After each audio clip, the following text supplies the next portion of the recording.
තස්ස භගවතු අරහතෝ සම්මා සම්බුද්දස්ස නමෝ තස්ස භගවතු අරහතෝ සම්මා සම්බුද්දස්ස නමෝ තස්ස භගවතු අරහතෝ සම්මා සම්බුද්දස්ස. ගෞරවනීය ස්වාමින් වහන්සේලා වරක් ප්‍රමුඛ මහා සංඝරත්නයේ අවසරයි. අද අපි සාකච්ඡා කරන්නට යන්නේ චිත්තජ රූප සම්බන්ධයෙන් තියෙන අන්තිම පාඩම. අදින් චිත්තජ රූප අවසන් වෙනවා. ඒක ඇත්තටම චිත්තජ රූප සම්බන්ධ පාඩමකට වඩා චිත්තය හා චෛතසික සම්බන්ධ රූප කියලා මම දීලා ඇත්තේ.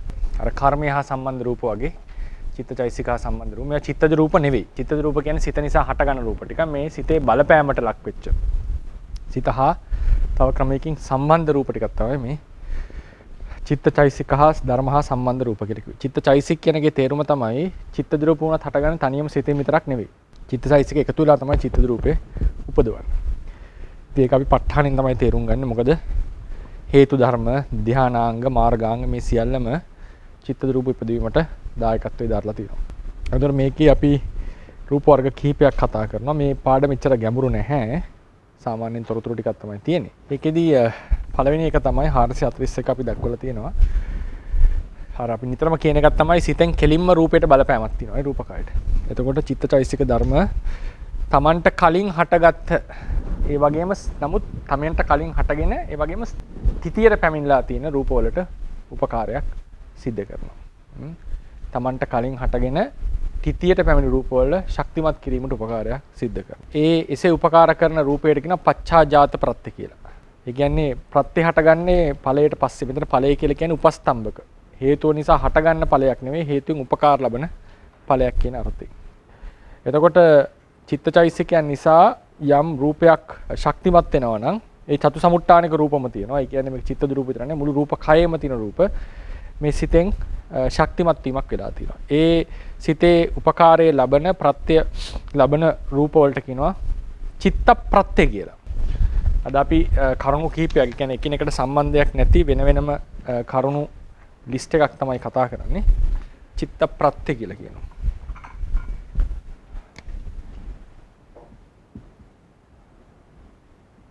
කර්ම ප්‍රත්‍ය කියලා කිව්ව මතකද? කර්මයේ බලපෑමට ලක් වෙච්ච රූපනේ. චිත්ත ප්‍රත්‍ය කියන්නේ සිතේ බලපෑමට ලක් වෙච්ච රූප කියන අර්ථය. ඊට පස්සේ ඒක චිත්ත ප්‍රත්‍ය. ඒතකොට ඒකෙදි මුළු රූප සතර සමුට්ඨානික රූප කර්මජ චිත්තද වෘතුත ආහාරද කියන අපේ තමන්ගේ කයේ තියෙන රූප සියල්ලම අයිති වෙනවා. ඊට පස්සේ යනවා චිත්ත ප්‍රත්‍ය ආහාර සමුට්ඨාන.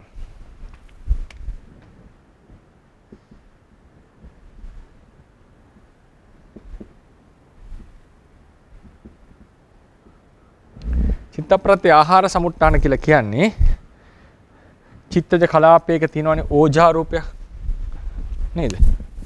ඕජා රූපය. ඒ ඕජා රූපය නිසා හටගන්නවා ඒ අනිත් තවත් ඕජාවත් එක්ක සම්බන්ධ වෙලා මේ ඕජාව නිසා ඒ කියන්නේ මේක චිත්තජ රූපයක්. චිත්තජ කලාපයක්. චිත්තජ කලාපයේ තියෙන ඕජාව බාහිරෙන් ගත්ත රූපේ තියෙන ඕජාව බාහිරෙන් ගත්ත ඍතුජ රූපේ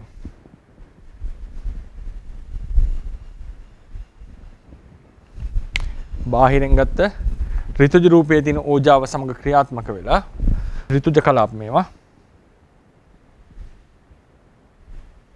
ඕජාව එක්ක ක්‍රියාත්මක වෙලා මේකෙනුත් හට ගන්නවා ආහාරජ රූපයක්. ඒ කියන්නේ මේකෙන් හට ගන්නවා ඕජා ආහාරජ රූපය. ආහාරජ කලාප. මේ ආහාරජ කලාපය හටගෙන තියෙන්නේ සිත නිසා. මේක චිත්තජ කලාපයක් කියන්නේ මේක හටගෙන සිත නිසා. චිත්තචෛතසික නිසා. සිත සහ චෛතසික ධර්ම නිසා මේක හටගෙන තියෙනවා.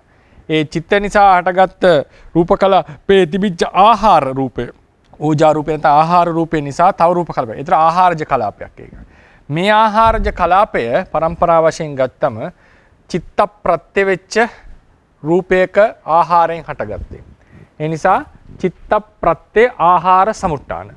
සිත නිසා හටගත්ත ආහාර රූපයෙන් සිත නිසා හටගත්ත ඕජා රූපේ නිසා හටගත්ත රූපයක්. චිත්ත ප්‍රත්‍ය ආහාර සමුට්ඨාන.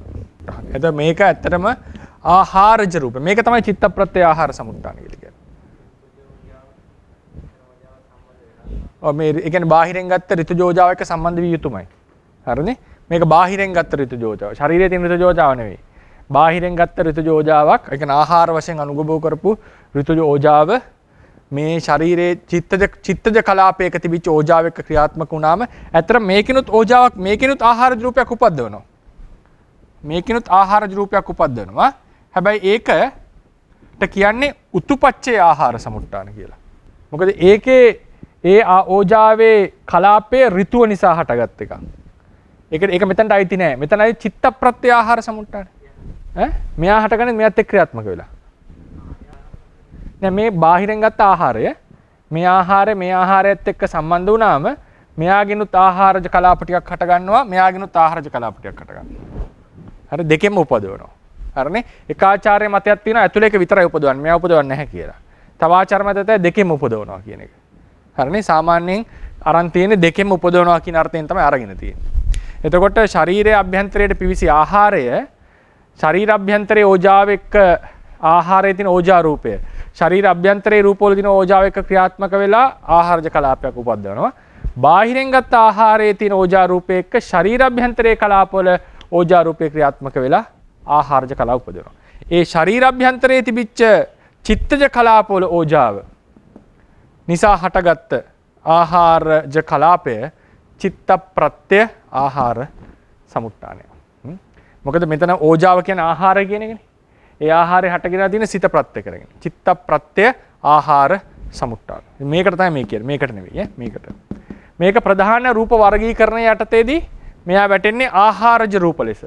ඊට පස්සේ අපි එනවා ඊළඟ එකට චිත්තපත්‍ය උතු සමුට්ඨාන කියලා එකක් තියෙනවා. මේකට කියන්නේ උතුපච්චේ ආහාර සමුට්ඨාන.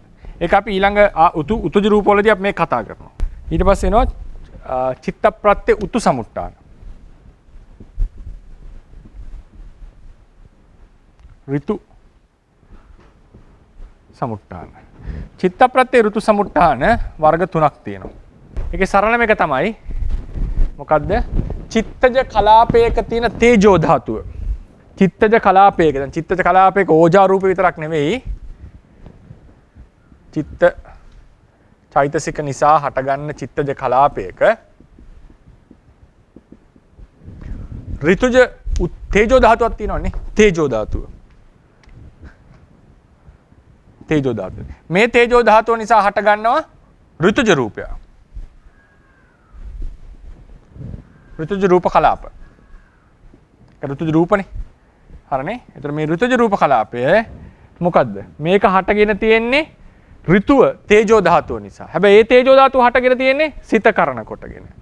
චිත්තය ප්‍රත්‍ය කරගත් ඍතුවකින් හටගත් රූපය. චිත්තප්පත්තේ පච්චේ උතු සමුට්ඨාන. හරිනේ? චිත්ත ප්‍රත්‍ය උතු සමුට්ඨාන. මේ කලාපය ප්‍රධාන රූප වර්ගීකරණයේදී වැටෙන්නේ මොන කොටද? උතුජ රූප වලට. හැබැයි පරම්පරා සම්බන්ධයක් වශයෙන් සිතට සම්බන්ධයි. මතක දැන් අපි කලාප හඳුන්වන්නට කිව්වා කිසිම කලාපයක් ප්‍රධාන ප්‍රත්‍ය දෙකකින් හටගන්නේ. එක කලාපයක් හැමතිස්සෙම එක ප්‍රත්‍යකින්. එක් කලාපෙක සියලු රූප එකම ප්‍රත්‍යයෙන්. ඒ වගේම කිව්වා සමහර තැන්වලදී පරම්පරා සම්බන්ධයක් තියෙන ප්‍රධාන ප්‍රත්‍යවල. මේ තමයි මේ සම්බන්ධය. චිත්ත ප්‍රත්‍ය සිත සම්බන්ධ. මේ පරම්පරාව ගත්තම මේ ඍතුජ පරම්පරාව දිගට යනවා මේක ටික. හරිනේ? එතකොට මේක තව දෙකක් විතර යනවා ඉස්සරහට. එතකොට මේ පරම්පරාවේ සිත කෙලවරක ඉන්නවා. හරිනේ? චිත්තප්පච්චය උතු සමුට්ඨාන රූප කියන්නේ මේවට. චිත්තප්පච්චය ආහාර සමුට්ඨාන, චිත්තප්පච්චය උතු සමුට්ඨාන. මතක කම්මප්පච්චය උතු, කම්මප්පච්චය ආහාර සමුට්ඨාන. එහෙම තුනනේ. නේද? මේ බෙදීම. ඊට පස්සේ චිත්තප්පච්චය උතු සමුට්ඨාන කියන එකේ තව අර්ථකථනයක් තමයි අභිඤ්ඤාසිතෙන් අපි නිපදවන අලුත් රූප. අභිඤ්ඤාසිත නිසා උපදවනවා අපි මවනවන් රූප ටික. නේද? බාහිර ආදී රූප ටිකක් මවනවා. ඒ මවන රූප ඍතුජ රූප ඇත්තටම. චිත්තජ රූප කියලා කියන්නේ නැහැ. චිත්තජ රූප කියන්නේ සිත නිසා අපේ ශරීරයේ හටගන්න රූප ටික. බාහිර රූප මවනවා. නේද? සමහරට අති ඇලියෙක් මවනවා, ඇතෙක් මවනවා. ලස්සන රූපයක් මවනවා. මේ බුදුරණන් වහන්සේ උනත් කරේ අර රූපයක් මවලා බලන් ඉන්න කේමට කරා නේද? ලස්සන රූපයක් මවලා දි รา පත් වෙන විදිහ දැක්කුවා. ඒතර කේමා ඒක බලාගෙන සංවේග ඉපදෙලා බණ අහලා මාර්ගඵල ලැබලා මාර්ගඵල ලැබුවා. සෝවාන් වුණා. පස්සේ මහාන වෙලා රහත් වුණා. එතකොට මේ වගේ අභිඥාසිත නිසා අලුතෙන් රූප ටිකක් හටිගස්සනවා. ඒ රූප ඍතුජ රූප, නිර්මිත රූප මේවා.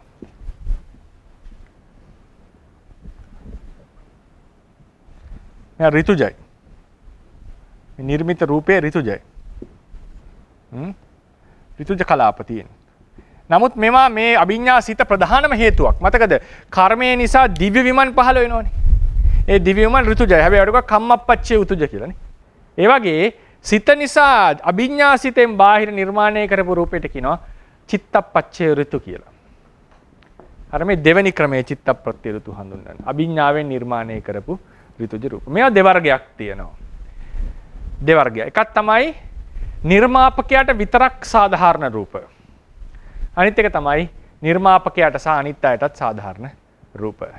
දැන් නිර්මාපකයාට විතරක් සාධාරණ රූප තමයි උදාහරණයට අභිඥාලාභියෙක්ට අහසේ ඇවිදින්නට ඕන නම් ඉස්සෙල්ලම අහසේ පොළොවක් නිර්මාණය කරනවා. පඨවි ධාතුවට, පඨවි කසිනේට සමවැදිලා. ඊට පස්සේ ඒකට පැන නැගිලා ඇවිදිනවා. සක්මන් කරනවා. හරිනේ? එතකොට වතුරක් නිර්මාණය කරන සමහරලාට.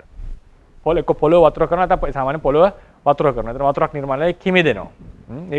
ඒක රූපේ පරිවර්තනයක් ලෙස උනත් ගන්නට පුළුවන්. එතකොට අහසේ රූපයක් නිර්මාණය කළා ඒකට පැන්න. අපි දැන් වෙන කෙනෙක් ඒකට පැන්නොත් එයා වැටෙනවා එතන. එයාට ඇවිදින්න බෑ ඒක උඩ. මේ ඇවිදිනවා කියලා. ඒ නිසා ඒක ඔහුට විතරක් සාධාරණයි. Subjective experience. අර කර්මෙත් උනා නේද එහෙමක. වතුර පේන්න බැරියම මිලක්ක තිස්සර විතරයි වතුර පේන්නේ නැත්තේ. ස්වාමීන් වහන්සේට තේරුණා. පේනවා.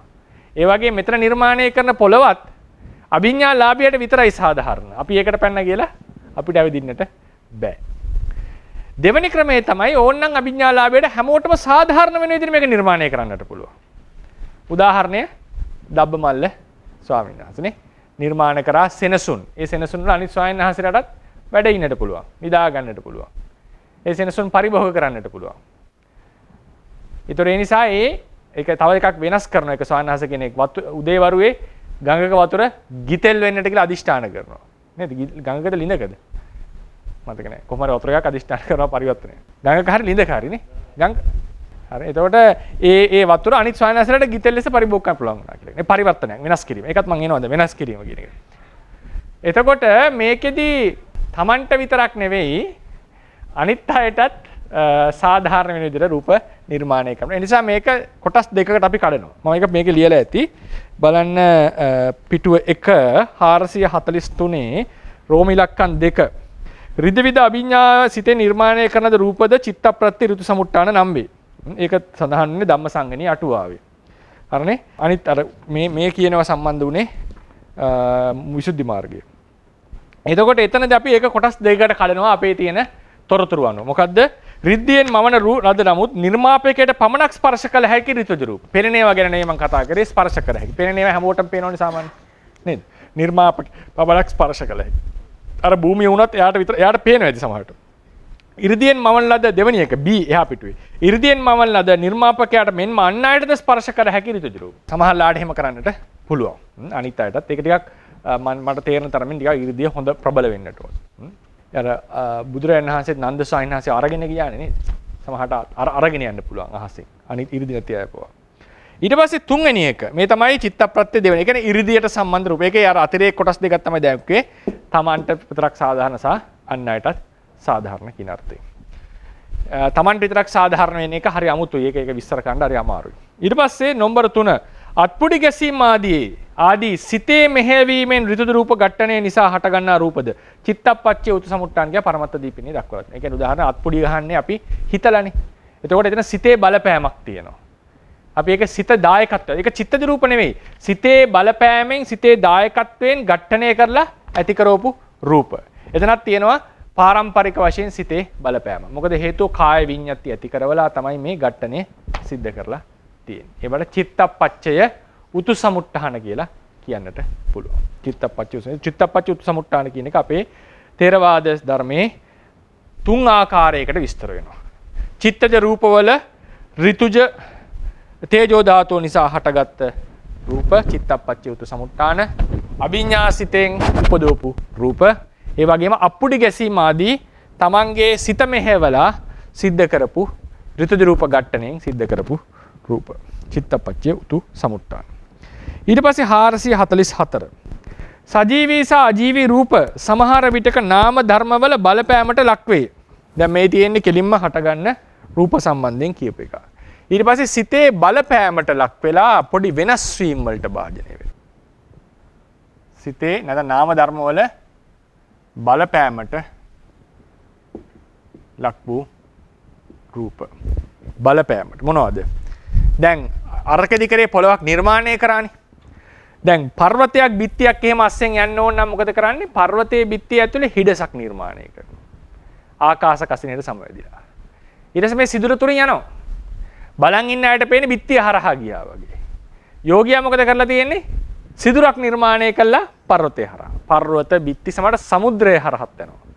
සමුද්‍රය කියලා කියන්නේ මුහුද හරහත් එහෙම හිඩසක් නිර්මාණය කරලා මුහුද යටින් යන්නට පුළුවන්. ආනන්ද ස්වාමීන් වහන්සේ පළවෙනි සංඝායනට ආවා කියලා සමහර මතයක් තියෙන්නේ පොළොව යටින් ආවා කියලානේ. නේද? ඒකේ මත කීපයක් අහසින් ආවා කියන මත තියෙනවා නේද? එකක් තමයි පොළොව යටින් ආවා කියන මත. එක බානකයගේ විවිධ අදහස් තිබිලා තියෙනවා. එකක් තමයි පොළොව යටින් කිඳලා උඩින් ආවා කියන එක. සමහර කෙනා අහසින් ආවා කියලා.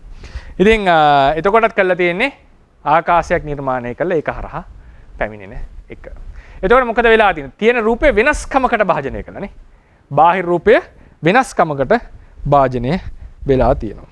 අභිඥාලාභීන් මේවා සාමාන්‍යයෙන් කරනවා.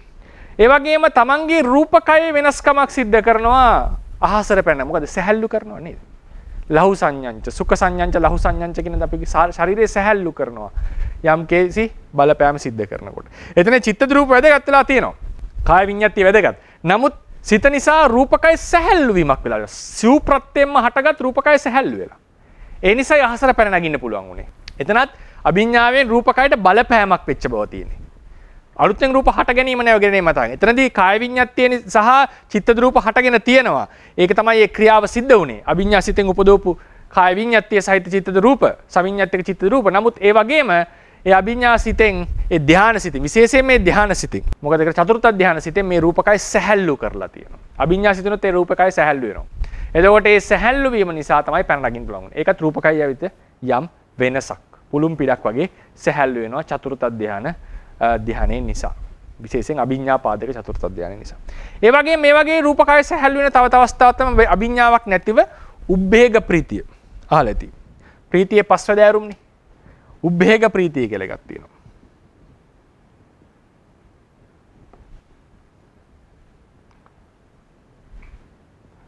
උබ්බේග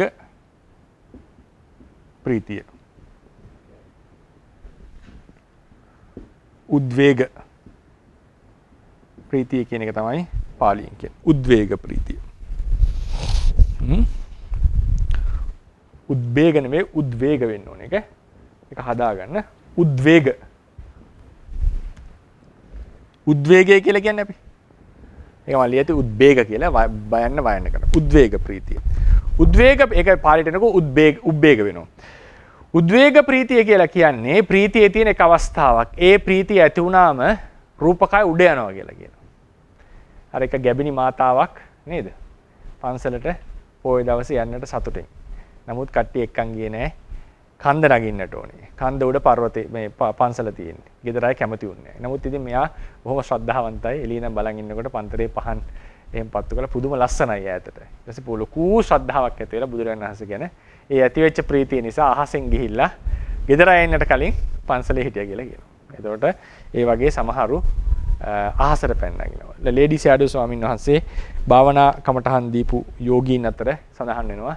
එක යෝගියෙක් අඩි එකමාරක් විතර තරම් ආනාපාන සතිය වඩනකොට සතුටට අහසට ගියපු අවස්ථාවක්. අර අහසට ගියා වගේ දැනෙන අවස්ථාව නෙවෙයි. අහසේ පාවිච්ච අවස්ථාවක් ගැන උන්වහන්සේ සඳහන් කරලා තියෙනවා. උන්වහන්සේගේ යෝගීට වෙච්ච අත්දැකීමක් ලෙස. ඒ වගේ සමහර යෝගීන්ට අධික ප්‍රීතිය ඇති වුණාම රූපකය සැහැල්ලු වෙලා අහසට පැන නැගීම සිද්ධ වෙනවා. ඒ නිසා ඒක වෙන්නේ ප්‍රීතියෙන් ඇති කරන සැහැල්ලු භාවයක් ඇති වෙනවා. ඒක ධානයක් තියෙන්නටම ඕනේ නැහැ. ඒකට කියන උද්වේග ප්‍රීතිය කියලා. උද්වේග ප්‍රීතියෙන් අහසට පැන නැගිච්ච අවස්ථා ගැන සඳහන් වෙනවා පොත්පත්වල මෑත කාලේදීත් ඒ ලේඩි ෂැඩෝ ස්වාමීන් වහන්සේ තමන්ගේ යෝගීට වෙච්ච අත්දැකීමක් ලෙස සඳහන් කරලා තියෙනවා. එතකොට මේකත් රූපකය වෙනසකට බහයි වෙනවා. සැහැල්ලු වීම. 이르දියෙන් ධානයෙන් සැහැල්ලු වීම ධාන නොලාභී කෙනෙක්ට උනත් ප්‍රබල ප්‍රීතියක් ඇති වීම නිසා සැහැල්ලු වීම. ඊට පස්සේ එකක් තමයි යම් යම් වෙනස්කම් සිද්ධ කරන්නට පුළුවන් තව මනසින් කරන එක සත්‍යක්‍රියාව. අහලා ඇතිනේ. සත්‍යක්‍රියාව. සත්‍යක්‍රියාවෙන් ලොකු දේවල් වෙලා තියෙනවානේ. සමහර ආශ්චර්යමත් දේවල් සිද්ධ වෙලා තියෙනවා සත්‍යක්‍රියාව සිද්ධ කිරීම තුළින්.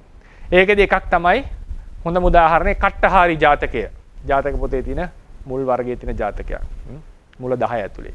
කට්ටහාරි ජාතකයේදී රජතුමෙක් උයනකට යනකොට දර කඩන කාන්තාවක් පිළිබඳව සිත් ඇවිල්ලා ඒ වෙලාවේ සංසර්ගය දෙනවා එම ස්ථානේ. ඊට පස්සේ ඒ වෙලාවෙම ගැබක් හටගත්තා කියලා කාන්තාවට තේරෙනවා. ඊට පස්සේ කියනවා මට දරුවෙක් දැන් පිළිසඳ ගත්තා කියලා.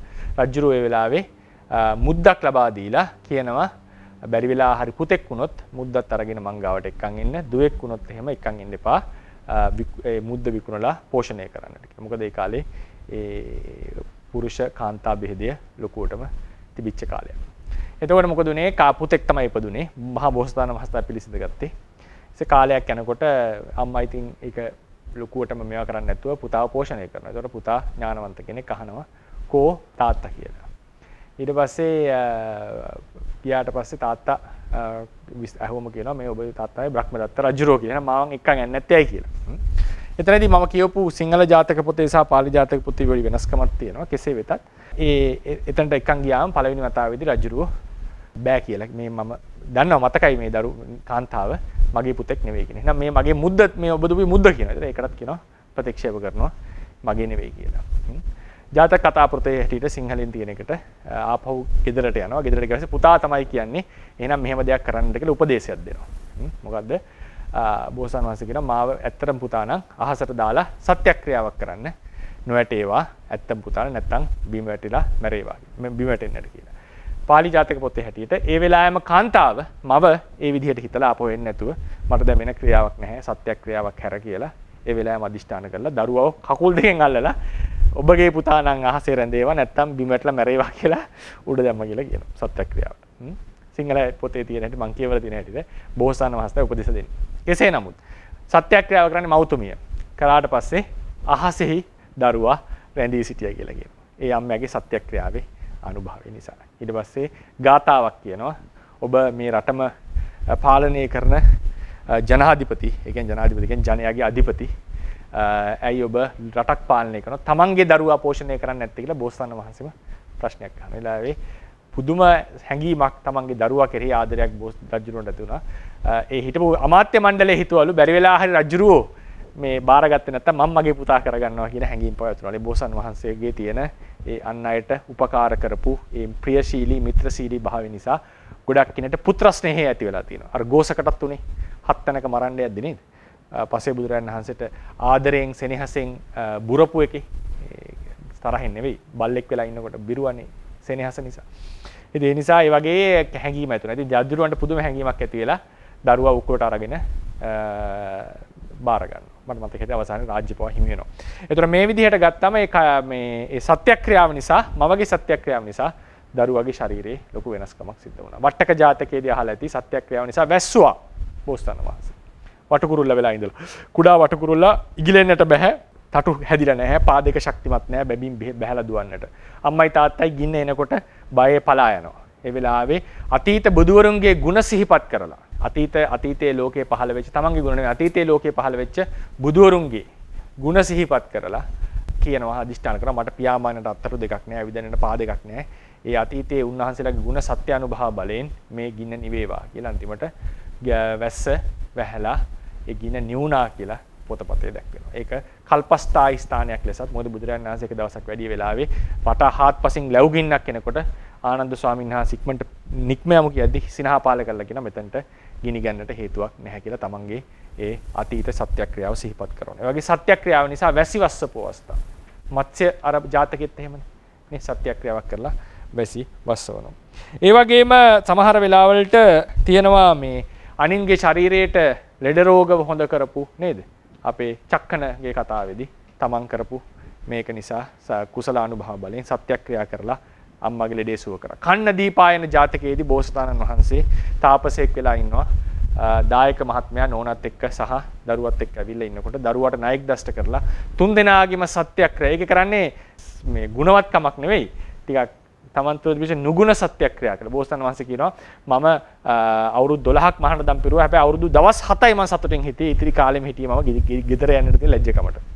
නේද? ඊට පස්සේ මහත්මයා කියනවා මහත්මයාගේ සත්‍යක්‍රියාව තමයි මම මෙච්චර කල් දන් දුන්නට කිසිම සතුටකින් නෙවෙයි ඔබ වහන්සේට දන් දුන්නේ සමාජයෙන් එන දෝෂාරෝපණේ ගැලවෙන්නට. ඊට පස්සේ නෝන සත්‍යක්‍රියා කරනකොට මම කසාද බැඳලා හිටියට බොහොම අප්‍රියාවෙන් මේ මහත්මයා එක්ක හිටියේ මේ නාගයාටත් වඩා මට මේ මහත්යාව අප්‍රියයි කියලා. මේ තමයි සත්‍යක්‍රියා තුන. ඊට පස්සේ තුන් දෙනාගෙම තිබිච්ච අඩුපාඩු විදිහට සත්‍යක්‍රියා කරා. හැබැයි අර දරුවගේ යඤ්ඤ දත්ත කියන දරුවගේ විස බැහැලා ගිහිල්ලා දරුවා සුව වුණා කියලා සඳහන් කරනවා. ඒ නිසා සමහරලාවට නුගුණ පවා සත්‍යක්‍රියා කරලා යම් දේවල් සිද්ධ වෙලා තිනවා. ඔහුගේ ශරීරයේ විස බැස්සා කියනවා. අර ආර්ය වංශ දේශනාව ශ්‍රවණය කරපු ස්වාමින් වහන්සේත් තමන්ගේ ධර්මයේ ශ්‍රවණය කරපු සත්‍යානුභව බලයෙන් විස බැස්සුවා තමන්ගේ ශරීරෙට. පොළඟ දෂ්ට කරපු. ගණිකාවේ කතා. උඩට යන එකද? ඊළඟට තව එකක් තමයි තියෙනවා මේ මහා ජනක ජාතකයේදී. මහා ජනක ජාතකයේදී ඉන්නවනේ අරිට්ඨ ජනක සහ පෝල ජනක කියන කුමාරවරු දෙන්නනේ අයියයි මල්ලි. ඒකේ පෝල ජනක කුමාරයාව නිකරුණේ හිර කරනවානේ වැරදි කේලම් මහලා. ඊට පස්සේ පෝල ජනක කුමාරයා අදිෂ්ඨාන කරනවා මම සැබවින්ම මගේ අයියට අනුතරක් කළා නැහැ අනුතරක් හිතලා නැහැ. ඒ සත්‍යානුභව බලයෙන් මේ ධම්වැල් ගැලවේවා දොරවල් විවෘත වේවා කියලා සත්‍යක්‍රියා කරනවා. පොතේ දැක්වෙනවා ධම්වැල් කැඩිලා බිඳිලා ගිහිල්ලා දොර විවෘත වෙලා එතුමාට පස්සේ යන්නට පුළුවන් වුණා. ඊට පස්සේ ඒ පරපුරේ තමයි මහා ජනක කියන බෝසතාණන් වහන්සේ ඉපදිලා ඒ විශේෂ ජාතකය සිද්ධ වෙන්නේ.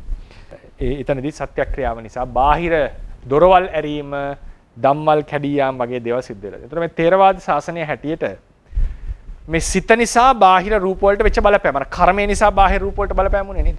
බුදුරජාණන් වහන්සේ වඩිද්දී අර ග්‍රාමයේහි ලිඳ වහලා තිබ්බයි ලිඳේ තිබිච්ච රොඩු ටික එළියට ආවනේ කර්මය නිසා උන්වහන්සේගේ නේ කර්මානුභව බලයෙන් කර්ම විපාකේ නිසා. ඒ වගේ මේ සිතේ සත්‍යක්‍රියාව නිසා. ඒක කර්මයක් ලෙස ගන්නට වඩා ඒක ඒ සත්‍යක්‍රියාවේ අනුභව බලය. තමන් මේ වෙලාවේ කරන ඒ සත්‍ය වචනේ අදිෂ්ඨාන කිරීමේ බලය. ඒක කර්මයකට වඩා දාන්න වෙන්නේ සිතේ අදිෂ්ඨානයක් නිසා සිද්ධ වෙච්ච දෙයක්. පෙර පිනක් නිසා සිද්ධ වෙච්ච දෙයක් නෙවෙයි. නේද? ඒ කරන මේ වෙලාවේ කරන අදිෂ්ඨානයක් නිසා සිද්ධ වෙන දෙයක්. ඒතර මේ විදිහට 이르දිය නිසා 이르දි බලයෙන් රූපවල යම් වෙනස්කම් ඇති කරනවා. 이르දිලාභියෙක්ගේ ශරීරයේ සැහැල්ලු වෙනවා. අධික ප්‍රීතිය නිසා ශරීරයේ සැහැල්ලු වෙලා වෙන ඒක වෙනස් වීමක් වෙලා තියෙන ශරීරේ. නිකන් ඉන්නකොට පාවෙන්නේ නැති ශරීරේ ඒ ප්‍රීතිය නිසා පාවෙනවා. සත්‍යක්‍රියාව නිසා ලොකු වෙනස්කම් ශරීරවල සිද්ධ වෙනවා. අභ්‍යන්තර තමන්ගේ ශරීර සහ අන් අයගේ ශරීරවල පවා. ඊට පස්සේ සමහර වෙලාවලට එකක් තියෙනවා තමන්ගේ ශරීරයේ ਸਰව සම්පූර්ණ වෙනස් කරගන්නවා හැඩේම. රූපේ මේක ස්වභාවයෙන්ම හිමි දෙවියන්ට බ්‍රහ්මයන්ට නාගයන්ට සමහර අර විශේෂ නාගයන්ට නිකන් අද ඉන්න අපි දකින නයි කියන නයි වර්ග හතරක් ඉන්න ඕපපාතික නයි ඉන්නවා සංසේජය අණ්ඩය ජලාබුජනේ මේ ඕපපාතික නාගයෝ ගැන විශේෂයෙන් අපි කතා කරා. ඉතින් ඒ කියන දිව්‍ය සමාන නාගයන්ට පුළුවන් සාමාන්‍යයෙන් මේ රූපකය වෙනස් කරගන්නට මානවක වේශයෙන් එනවා කන්‍යා වේශයෙන් එනවා නේද? සංවාසයේ පව ඇදිච්ච අවස්ථා ගැන තියෙනවා. පරාජිකා පාළියේ පව සඳහන් වෙනවා ඒ වගේ සිද්ධි ගැන නේද? ඒ කියන්නේ ඒ අටුවාවල විස්තර කරනවා ඒ වගේ බිය හැකි අවස්ථා සම්බන්ධයෙන්. ඊට පස්සේ සමහර සාන්න එක්කෙනෙක් ඇවිල්ලා මහාන වෙනවා නාගයෙක් ඇවිල්ලා නේද? මහාන වෙලා අන්තිමට ඒකේ තියෙනවා නාගයා සමන්ගේ ස්වරූපේ වෙනස් කරොත් එහෙම අවස්ථා කීපයකදී තමන්ගේ යහපත් ස්වරූපයට එනවා. සැබෑ ස්වරූපයට එනවා. නිසකව නින්දට වැටුණොත් නේද? ඒ වගේ තමන්ගේ ජාතික කෙනෙක් එක්ක සංසර්ගය දෙනකොට නේ සහ චුති ප්‍රතිසන්දි අවස්ථාවලදී කියන මේවාවලදී ඒ ආහාර ගන්නකොට චුති ප්‍රතිසන්දි අවස්ථාවලදී තමන්ගේම වර්ගයේ කෙනෙක් එක්ක සංසර්ගය දෙනකොට සහ නිසකව හොඳට ගැඹුරු නින්දකට සැක නැති නින්දකට වැටුණොත් කියන මේ අවස්ථා හතරේදී අවස්ථා කීපෙදී පහයි අවස්ථා පහේදී. එතකොට ස්වාමීන් වහන්සේලා අඳුරන්නේ නැහැ මිනිස්සෙක් වශයෙන් ඉන්නේ. ඊට පස්සේ එක දවසක් ස්වාමීන් වහන්සේලා එක ස්වාමීන් වහන්සේ කෙනෙක් ආවාසයෙන් හිට ගියා. මේ ස්වාමීන් වහන්සේ තනියම හිටියේ. දැන් නිදාගෙන නැහැ නේ හරියට සැක නැතු. ඊට පස්සේ මොකද කරේ? සැක හැරලා නිදාගත්තා. නිදා ගන්නකොට නාග වේශයට ආවා. ලොකුයි කය ලොකු නාගේ. අර එළියට ගියපු ස්වාමීන් වහන්සේට මොකද්ද බඩුවක් අමතක වෙලා ආපහු එනවා. එනකොට මෙන්න මුළු ආවාසයේ පුරාවටම නාගේ කෑ ගහගෙන උන්වහන්සේ එළියට දුවනවා.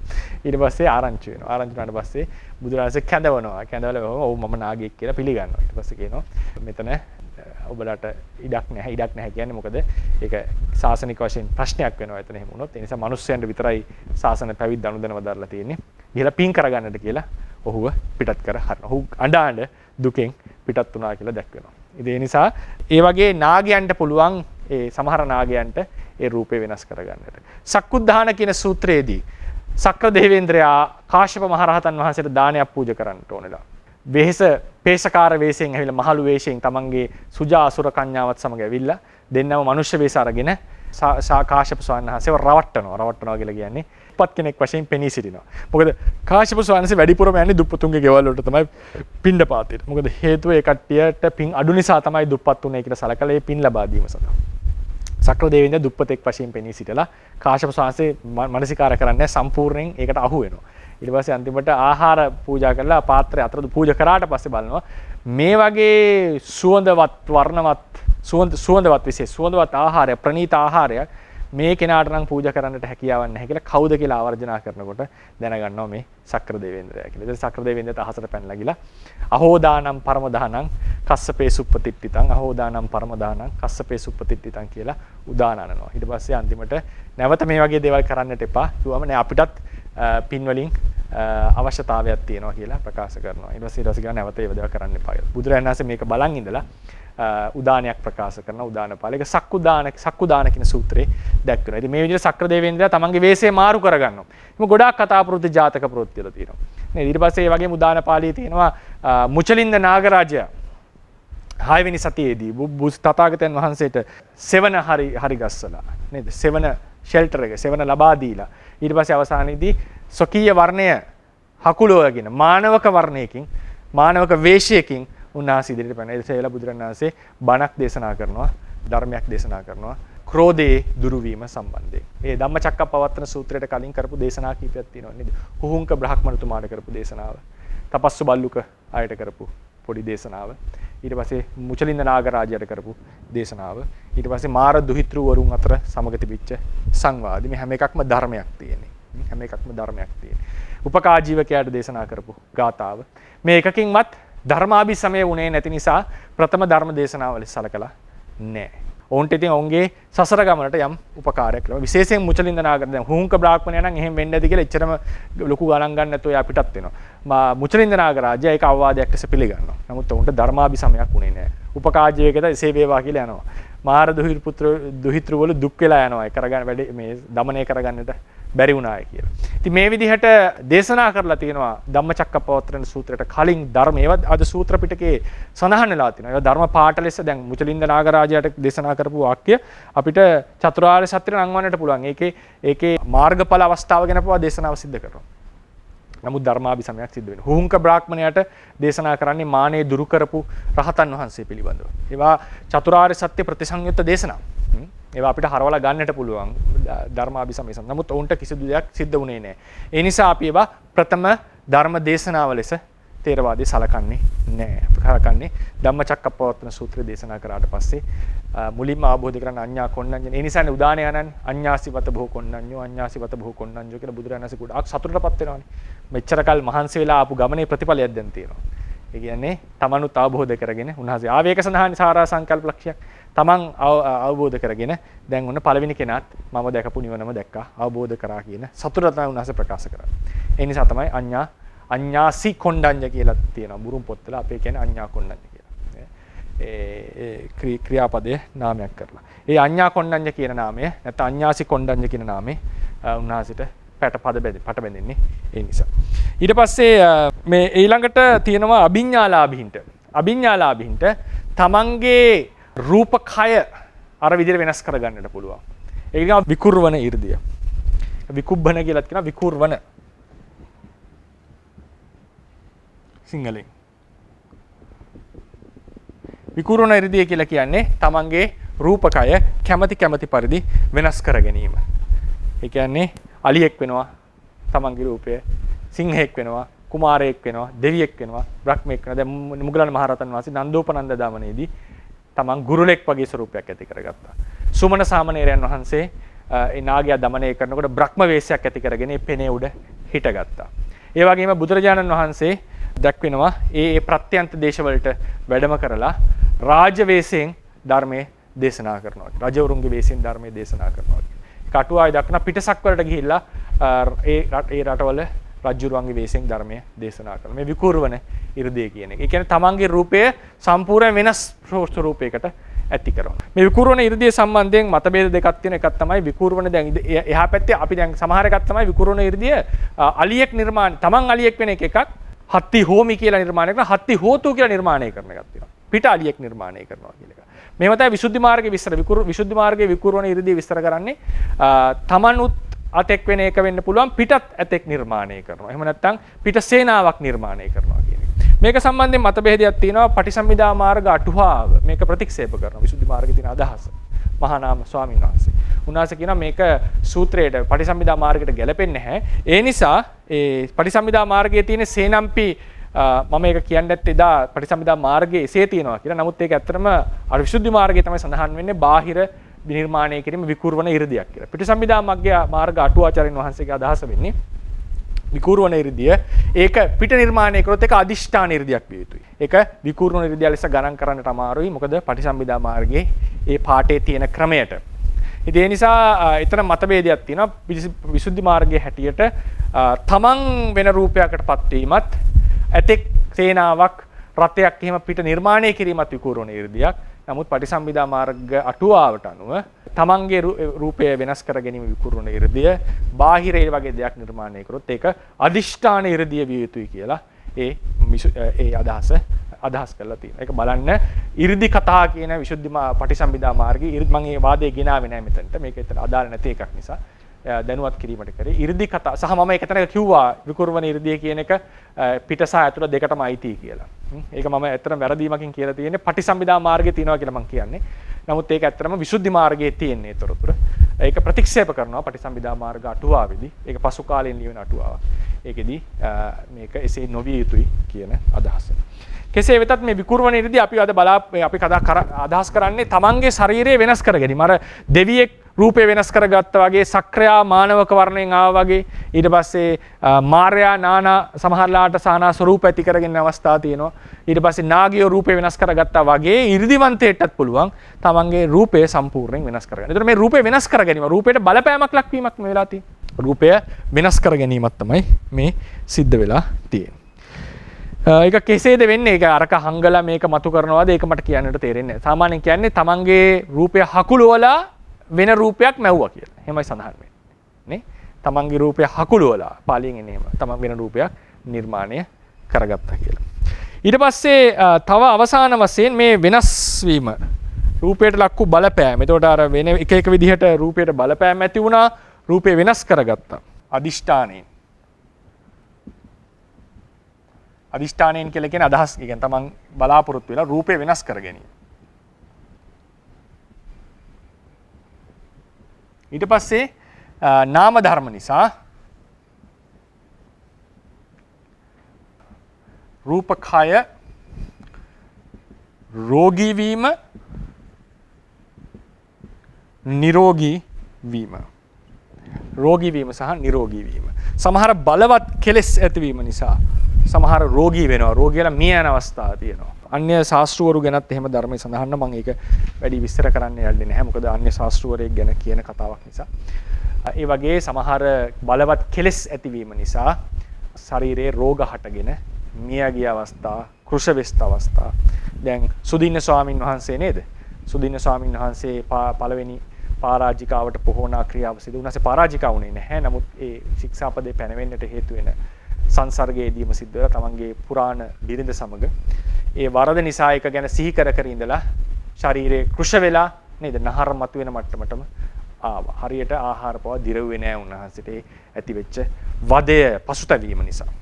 ඒ වගේම බලවත් ශෝකයටපත් වෙච්ච අය මේ වගේ රෝගවලටපත් වෙලා තියෙනවා.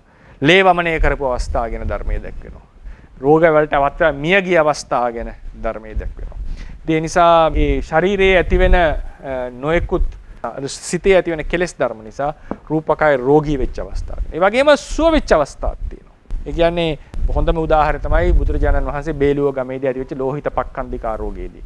උන්වහන්සේ ඵල සමාපත්තියට සමෝධි. මම කීප සැරයක්ම කියලා ඇත්තේ ජීවිත සංඛාර තපන ඵල සමාපත්තියට සමෝධිනවා. ඒ කියන්නේ රූප සත්ත්ක අරූප සත්ත්ක වශයෙන් භාවනා කරලා ඵල සමාපත්තියට සමෝධිලා.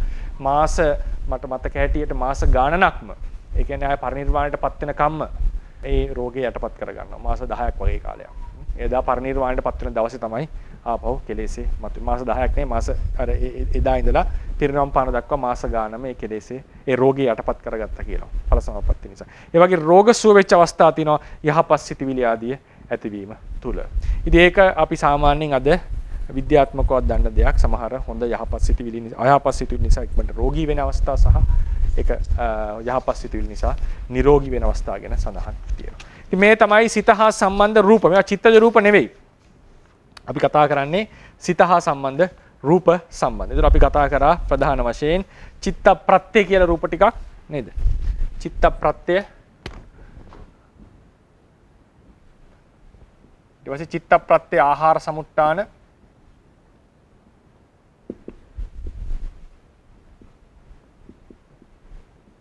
චිත්ත ප්‍රත්‍ය උතු සමුට්ඨාන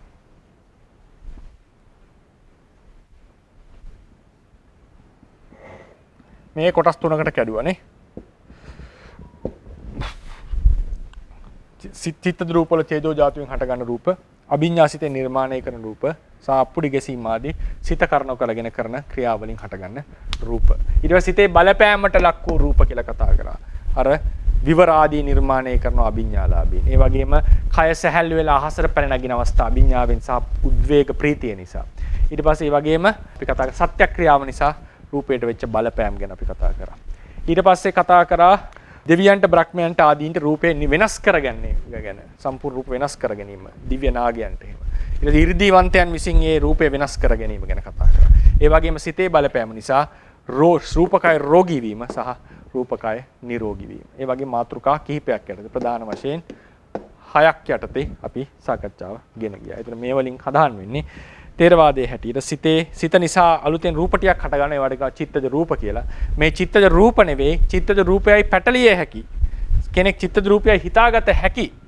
නමුත් චිත්තජ රූප නොවන රූප සම්බන්ධයෙන් මේ කතා කරන්නේ. ඒ කියන්නේ සමහර ඒවා හටගත්ත රූප සිත දුරින් හෝ ප්‍රත්‍ය වෙලා සිත නිසා බලවත් වෙච්ච රූප, සිත නිසා වෙනස්කමට ලක් වෙච්ච රූප නේද?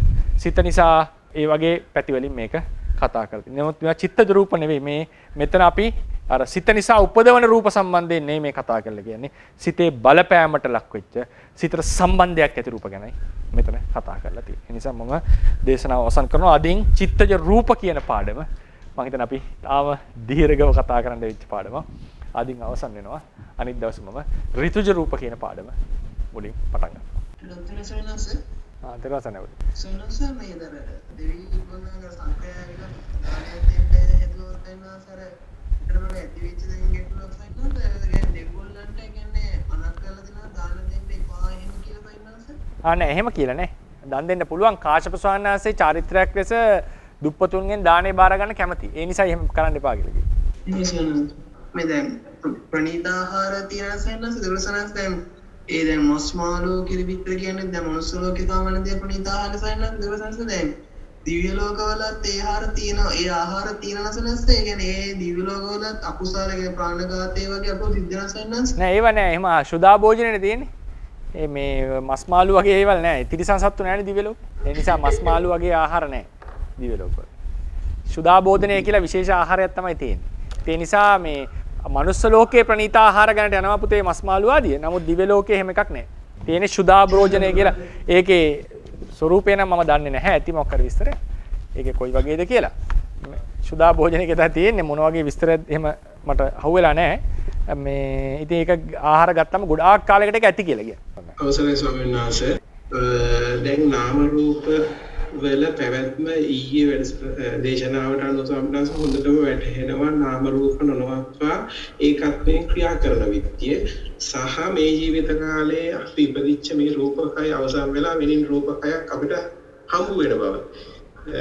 ඒ විදියට දැන් ස්වයන්ස අපිට සම්න්නසික දේශනාව අනුව අපිට හොඳට හිතරට වැටහිලා තියෙනවා. ඒ ආකාරයේ තවදුරටත් ඒ විදිහටම වඩාගෙන යන්නද ස්වාමීන් වහන්සේ? ඒකයි මට දැනගන්න තියෙන ප්‍රශ්න ස්වාමීන් වහන්සේ. මෙහෙමයි ඒ අවබෝධය ඉතා වැදගත්. ඒ අවබෝධය තමයි විදර්ශනාවට පදනම. ඔය තේරෙනවා නම් ඒක මෙතන කයයි එතන කයයි වෙනස්. මෙතන සිතයි එතන සිතයි වෙනස්. ප්‍රතිසන්දි සිතයි චුති සිතයි වෙනස්. හැබැයි එකිනෙකට සම්බන්ධයක් තියෙනවා. මේ චිත්ත ප්‍රවාහයටම සම්බන්ධ කර්මයකින් තමයි ඉපැද්දුවේ. මේ අවබෝධය තියෙනවා කියන්නේ විදර්ශනාවට පදනම වැටලා තියෙනවා. ඊට පස්සේ කරන්නට තියෙන දේ තමයි නාම රූප ධර්මය තේරුම් ගන්න එක ප්‍රත්‍යක්ෂව. ඉතින් ඔය දැනුම ඉස්සෙල්ලාම හැදෙන්නට ඕනේ. ඒ කියන්නේ අපි තේරුම් ගන්නට මෙතන භවයෙන් භවයට සංක්‍රමණය වෙන කෙනෙක් නැහැ. නාම රූප පරම්පරාව දිගින් දිගට පැවතීමයි හේතු ඇති කල්හි. බැරි වෙලා හරි කර්මයේ කෙලෙසේ දුරු කරොත් මේක නතර වෙනවා. එතකොට ඒ දුර වෙලා තියෙන්නේ උපදින්නට නියමිතව තිබූ ස්කන්ධයන්ගෙන් මිදීමක්. මේ ආදී ලෙසට මේ බේසික්ස් ටික තේරෙන්නට ඕනේ. ඔය තමයි සුතමේ අවශ්‍ය සුතමේ ඥානය හදන්න අපි ටික ටික වර්ධනය කරන්නේ. එතකොට ඒක එක එක්කෙනාට එක එක මට්ටමේ තව තව ඔක ගැඹුරු කරනවා අපි ඉස්සරහට ඔය ඥානෙ තව තව. නමුත් ඔය ඥානෙ උනත් ප්‍රමාණවත් කෙනෙක්ට යම් කිසි භාවනාවක් පටන් ගන්නට නැහැ කියන්නේ නෑ මම. එතකොට ඒකෙදී ඊට පස්සේ සුතමේ ඥානය චින්තාමේ ඥානයට හරවලා භාවනාමේ ඥානයට ගෙන භාවනා ඥානය කියන වචනය එක එක තැන්වල එක එක විදිහට අර්ථකථනය කරලා තියෙනවා. සමහර තැනක භාවනා ඥානය කියන මාර්ගඵල අවස්ථාව කියන. ඊට පස්සේ භාවනා ඥානය විදර්ශනා ඥානයටත් භාවනා ඥානය කියලා කියනවා. ඊට පස්සේ චින්තාමේ ඥානය කියලා එකක් තියෙනවා. මේ දෙක ටිකක් වේග. දැන් මේක අපි මෙහෙම තේරුම් ගන්න. දැන් ওই විදිහට සුතමේ වශයෙන් ඉගෙනගෙන ගැඹුරින් චින්තාමේ වශයෙන් තේරුම් අරගෙන ඊළඟට නාම රූප ධර්මය සිතලා තේරුම් ගන්නට ඕනේ. ඒ නාම රූප ධර්මය තේරුම් ගන්නකොට ඉස්සලාම අවම වශයෙන් සතර මහා ධාතුව මොකද්ද? පඨවි ධාතුව කියන එක අපි තේරුම් ගන්නකොට පඨවි ආපෝ තේජෝ වායෝ කියන එක. එතකොට පඨවි ධාතුව මේ තද ගතිය කියන එක නුවණින් තේරුම් අරගෙන අපිට පුළුවන් වෙන්න ඕනේ මේ තද ගතිය තමයි මෙතන තියෙන්නේ කියලා ඒක හිතට වැටහෙන්න. දැන් අපි හිතුවොත් එහෙම අතින් ඇල්ලුවම තද ගතිය අපිට දැනෙනවනේ. නමුත් අපිට මුල් අවස්ථාවේදී යෝගියාට තේරෙන්නේ අත අල්ලනවා කියලා. ඔතන වෙනස. ඕකේ අත කියන එකට යන්නේ නැතුව තද ගතියටම නැවත නැවත අත අපි හිත දෙන්නට ඕනේ. එතකොට අපි නිතරම තද ගතියටම අවධානය දෙන්නට ඕනේ. එතකොට දීගෙන යනකොට එක වෙලාවක තද ගතියට හිත බැහැලා අත කියන්නේ හුදු ප්‍රඥප්තියක් කියන එක Tamanට කැඩිලා පේන්නට පටන්. ඕක තමයි ප්‍රඥප්ති සමතික්‍රමණය කියලා කියන්නේ. එතකොට ඒ ප්‍රඥප්තිය සමතික්‍රමණය වෙනකම්ම පඨවි ආපෝ තේජෝ වායෝ කියන හතර නුවණින් හිතන්නට ඕනේ, විමසන්නට ඕනේ. ප්‍රඥප්ති ඉක්මවීමක්. එතකොට එක වෙලාවක තේරෙනවා Tamanට අර සතර මහා ධාතුව හිතට තේරුම් ගන්නට පුළුවන් වෙනවා. ඒක කාය ප්‍රසාදයෙන්ම අනිවාර්යෙන් තේරුම් ගන්නට කියලා එකක් නැහැ. ඊට පස්සේ අන්තිමට බාහිර ගහක් වුණත් දැකලා ඒකේ තියෙන තද ගතිය මෙතන ඉඳන් තේරුම් ගන්නට පුළුවන් මේ තද ගතියක් මෙතන තියෙන්නේ කියලා. ඒක උපකල්පනයක් කියලා කෙනෙක් කියන්නට පුළුවන්. නමුත් ඒක තමයි ප්‍රත්‍යක්ෂ ඥානය කියලා කියන්නේ. ඒ වගේම තව දැනනවා ස්වාමීන් වහන්සේ වේදනාව බාහිර හේතුවක් නිසා හටගන්න ධර්මතාවයක් නිසා වේදනාව හේතුවටයි ධර්මතාවයක් නොවන නිසා වේදනා ස්කන්ධය අනාත්මයි කියලා කතාව නිවැරදි. එතකොට ඒක දැන් එක එක්කෙනාට එක එක ක්‍රමයෙන් ඕක අර පොදුවේ කියනකොට මට පොදු කතාවනේ කියන්න වෙන්නේ. එතකොට එක එක්කෙනාට එක එක ක්‍රමයකට වැටහෙන්නට පුළුවන්. දැන් හේතුඵල න්‍යායෙන් දැන් බුදුරජාණන් සාමාර ඥානවන්තයෝ කෙලින්ම ditthi visuddhiය සම්පාදනය කරන්නේ පටිච්චසමුප්පාදේ. පටිච්චසමුප්පාදයෙන් පටන් ගන්න අය ඉන්නවා. එතකොට මේ පටිච්චසමුප්පාදේ කරනකොටම නාම රූප පරිග්‍රහයයි පච්චේ පරිග්‍රහය එකටම වෙන අය ඉන්නවා. සමහර අය ඉතින් නාම රූප පරිග්‍රහ කරලා ඒක තේරුම් අරගෙන පටිච්චසමුප්පාදයට බැහැලා කරගෙන අය ඉන්නවා. ඒ නිසා ඒක එක එක පුද්ගල ප්‍රතිබද්ධයි. ඊට පස්සේ ඔතන දැන් වේදනාවේ හේතුන් නිසා හටගත්තා කිව්වට ඒක තාම වැටෙන්නේ ඒක පච්චේ පරිග්‍රහයට අයදාලේ. නමුත් ඒක තාම වැටෙන්නේ ditthi visuddhiය පැත්තට. මොකද පටිච්චසමුප්පාදය මෙනෙහි කරනකොට සංඛාරපච්චය විඥානං භවපච්චය ජාති කියන ඔය ලින්ක් එක උපාදානපච්චය භවෝ කියන ලින්ක් එක නැත්තම් භවපච්චය ජාති සංඛාරපච්චය උපාදානං ඔය ලින්ක්ස් තුන තේරුම් නැත්තම් පටිච්චසමුප්පාදය හරියට තේරුණා වෙන්නේ නැහැ. ඒක තේරිලා තමයි සම්මත මේ අර වචනේ මං කීවේ. ඔව් එතකොට දැන් ඔව් මෙහෙමයි වේදනාව බාහිර ප්‍රත්‍ය නිසා වේදනාව හට ගන්නවා කියන එක තාම වැටෙන්නේ මේ භවයේ හේතුඵල සම්බන්ධයට. භවයෙන් භවයට හේතුඵල සම්බන්ධය කියලා කියන්නේ සංස්කාර නිසා විඥානය හට ගන්න බව Tamanට අවබෝධ වෙලා තියෙන්නට ඕනේ. ඒක සුතමේ වශයෙන් තේරුම් ගැනීම එකක්. එක වෙලාවක් තමන් මනසිකාර කරගෙන යනකොට Tamanට දැනෙනවා මේක අනිවාර්යෙන් විය යුතුමයි කියලා තැනක් වෙනවා. ඔය තමයි ඒ කාංකා විතරණය කරන තැන පච්චේ පරිග්‍රහය හේතු කරගෙන. පච්චේ පරිග්‍රහ ඥානය නිසා කාංකා විතරණය වෙනවා. පච්චේ පරිග්‍රහය කාංකා විතරණය එකක් නෙවෙයි ඒක දෙකක්. ඔය වෙන පැත්තක්. ඉතින් ඒ නිසා මම දැන් ආපහු එන්නම් මේක නැත්තම් ගියොත් භාවනා පාඩමක් වෙනවා දිගටම. සතර පහා ධාතු තේරුම් ගැනීම වැදගත්. ඒක අනිවාර්යයෙන්ම ඒ කියන්නේ අනිවාර්ය කියන්නේ බොහෝ වෙලාවට රූපේ තේරුම් ගන්න සතර මහා ධාතු හරහා. ඊට පස්සේ ඒක තේරුම් අරගෙන සිතේ ඒ කියන්නේ ආරම්මන ග්‍රහණය දැනගන්නවා කියන සිත තේරුම් අරගෙන ඒ කියන්නේ සිතක් පහළ වෙන්නේ මම හිතනවා නෙවෙයි කියන මට්ටමට අපි තේරුම් ගන්නට ඕනේ. ඊට පස්සේ ඒක ඒ නාම රූප දෙක නැවත මේක නාමයක් මේක රූපයක් මේක නාමයක් මේක රූපයක් නාමයේ රූපේ නෙවෙයි රූපේ නාමයේ නෙවෙයි කියන එක අර සතර මහා ධාතු පිළිබඳව තියෙන ප්‍රත්‍යක්ෂ දැනුමත් නාම සිත පිළිබඳව හෝ චෛතසික විශේෂයෙන් සිත සහ චෛතසික ඒක සමහරට මිශ්‍ර වෙලා දෙන්න පුළුවන් වෙන වෙනම තේරුම් ගන්න පුළුවන්. ඒක ප්‍රශ්නයක් නැහැ. ඒකත් ඒක රූපේ නෙවෙයි මේක රූපේ නාමේ නෙවෙයි කියන විදිහට මේක වෙන වෙනම මෙනෙහි වෙන්නට ඕනේ. වෙන වෙනම මෙනෙහි වෙන්නට ඕනේ. හරි වෙන වෙනම මෙනෙහි කරගෙන යනකොට ඒකේ කොච්චර ප්‍රමාණයක් මෙනෙහි කරන්නට ඕනේ කියන එක ගැන ආචාර්ය වාද තියෙනවා. අපි සාමාන්‍යයෙන් කියන්නේ දිට්ඨිය යටපත් වෙන තාක්කල් නැවත නැවත කොච්චර මෙනෙහි කරත් පාඩු නැහැ. නැවත නැවත මෙනෙහි කරගෙන යනවා. හරියට එකට බැඳිච්ච තල්ගස් දෙකක් පිහියකින් වෙන් කරලා මේ දෙකක් කරා වගේ නාමයයි රූපයයි ධර්ම දෙකක් කියන වැට්ටමට එනකන් මෙනෙහි වෙන්නට ඕනේ. ඒ තමයි නාම රූප පරිච්ඡේද ඥානය කියලා කියන්නේ. ඒ නාම එපමණකිනුත් ditthi visuddhi සම්පාදනය වෙලා නැහැ. ඒක නැවත නැවත සම්මසනය කරන්න අර ඊයේ මෑනියු කෙනෙක් කිව්වා අර ක්‍රියා සිද්ධ කිරීම. ඒ වගේ ගොඩාක් පැතිවලට දාලා ඒක බලන්නට ඕනේ. ඒක බලනකොට මෙතන නාම රූප දෙකක් විතරයි තියෙන්නේ වෙන සත්‍ය පුද්ගලයෙක් මෙතන නැහැ කියන දර්ශනය ඇති වෙනවා. ඒකට නාම රූප වවත්තාණය කියලා. ඒකත් ඊට පස්සේ තාමත් තරුණ වැඩි. ඒක තාම ප්‍රබල මදි. මොකද ditthිය ශක්තිමත් වෙලා ඉවරයි සසර ලෝක ගොඩක් විදියට. ඊට පස්සේ මොකද කරන්නට ඕනේ? ඒක උපමා වශයෙන් සූත්‍ර වශයෙන් අරගෙන සූත්‍රවල දැනුමත් ඇතුළු කරගෙන උපමා වශයෙන් බල උපමාන අනුසාරයෙන් මානසිකාරය නැවත කරන්න ඕනේ. ඒකෙන් මුල් බැස ගන්නවා ওই නාම රූප වවත්තාණය කියන්නේ. ඉතින් ඒ නිසා අර මූලික දැනුම තියනවා කියලා කියන්නේ ඊටාම යහපත්. ඒකේ තව එකක් තමයි වැදගත්ම දේ තමයි process එක තේරුම් ගැනීමට අමතරව මේ සිතනවා යනු සිතක් විතරයි මම නෙවෙයි. සිතනවා යනු සිත. මම කියන අපි හිතාගෙන හිටියනම් මට මේක තේරෙනව නෙවෙයි මේක සිතට තේරෙනවා. දැන් උදාහරණයකට අර කිව්වනේ ඔබතුමා මෙහෙම නාම රූප පරම්පරාව අවබෝධ වෙනවා Tamanට ඥාණයට කියලා. එතකොට ඒක අවබෝධ වෙලා තියෙන්නේ සිතකට. Tamanට නෙවෙයි. ඒක සිතකින් තේරුම් අරන් තියෙන්නේ. මොනවා හරි අවබෝධයක් දැනීමක් වෙනවනේ ඒක සිතක්. ඒක නාම ධර්මයක්.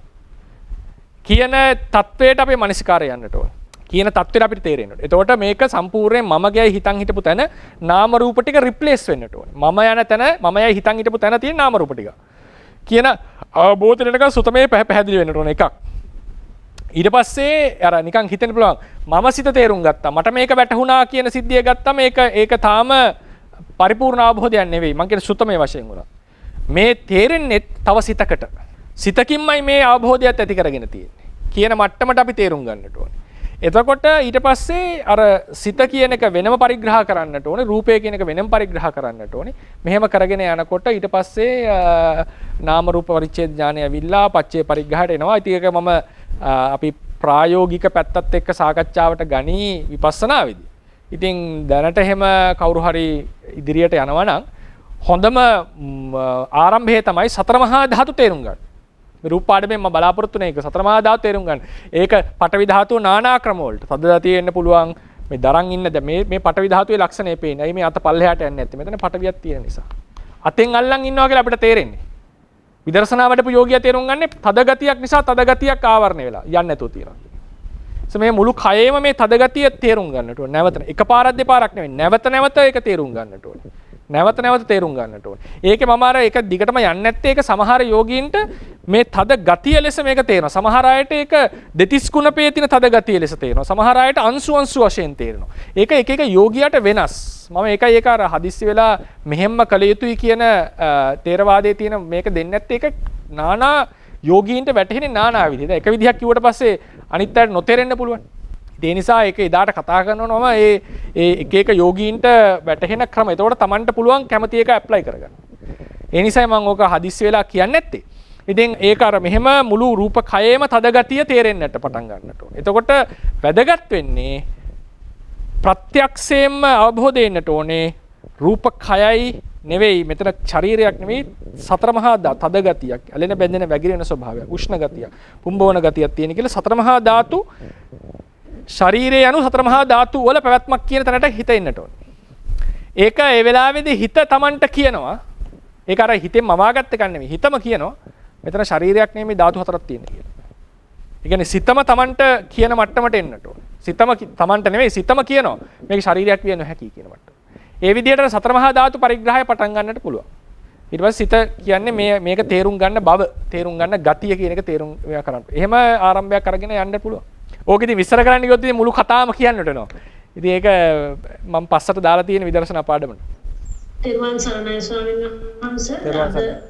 අද දේශනාවේ ස්වාමීන් වහන්සේ උද්වේග ප්‍රීතිය කියලා ඒ වෙලාවේ අර ධානයක් නොලකුවා උනත් අර පාවෙන්න වගේ ප්‍රීතිය නිසා පාවෙන්න පුළුවන් කියලා අර ඒ එක කොහොමද සානංශයක වෙන්නේ? ඒක තමයි ප්‍රීතිය යනු රූපකය සැහැල්ලු කරන ධර්මයක්. එතකොට ඒ ප්‍රීති වර්ග පහක් තියෙනවා. කණික ප්‍රීතිය, පරණ ප්‍රීතිය, උබ්බේග ප්‍රීතිය, කුද්ධිකා ප්‍රීතිය, ප්‍රීති වර්ග පහක් තියෙනවා. ඒ පහෙන් එකක් තමයි නිකන් අර රැලි ගහනවා වගේ. නිතර ප්‍රීතිය යනවා. අපි දැනෙනවා ප්‍රීතිය කියලා කියන්නේ ප්‍රීතිය නිසා හටගන්න චිත්තජ රූපමය කියන්නේ. මුහුදු රැල්ල වගේ. ඊට පස්සේ ක්ෂණිකව ඇති වෙන ප්‍රීති තියෙනවා. ඒ වගේ එකක් තමයි මේ කය සැහැල්ලු කරන ප්‍රීතිය. උබ්බේග ප්‍රීතිය. එතකොට ඒක ඉතින් හැමෝටම ඇති වෙනවා කියලා නැහැ. ඉතින් ඒකට කය සැහැල්ලු වෙලා සමහරුන්ගේ අපේ හැමෝම නෙවෙයි ඉතින් උඩ යනවලු කය. පොතේ. ඉතින් ඒ උඩ යෑම වෙන්නේ රූපකය සැහැල්ලු වෙලා. ප්‍රීතිය අර චතුර්ථ ධාන සමාධියේ පාදක ධාන සමාධියේ සංඥාව නැත්නම් චිත්තදෛසික ධර්ම නිසා රූපකය සැහැල්ලු වුණා වගේ මේ අධික ප්‍රීතිය නිසා සමහර රූපකය සැහැල්ලු වීමක් වෙනවා. මට ඒක විස්තර ගන්න දෙන්නේ නැහැ. මට ඉතින් අත්දැකීමක් නැහැ එම. ඒක පැහැල්ලු වුණාම ඒක උඩ යනවා කියලා තමයි සඳහන් තියෙන්නේ. බොහොම පිං සාරණාංශ තෙරුවන් සරණයි. තෙරුවන් සරණයි. තෙරුවන් සරණයි ස්වාමීන් වහන්සේ. තෙරුවන් සරණයි. ප්‍රශ්න දෙකක් අහන්න ගොන්නේ ගන්නේ. එක ප්‍රශ්නයක් අදට අදාළයි. අනෙක් ප්‍රශ්නේ පෙරේද පාඩමට අදාළයි. අද පාඩමේ ස්වාමීන් වහන්සේ දැන් අපි කියන්නේ අර සමහර මේ කතා තියෙන ස්වාමීන් වහන්සේ මෙහි දානි දෙනකොට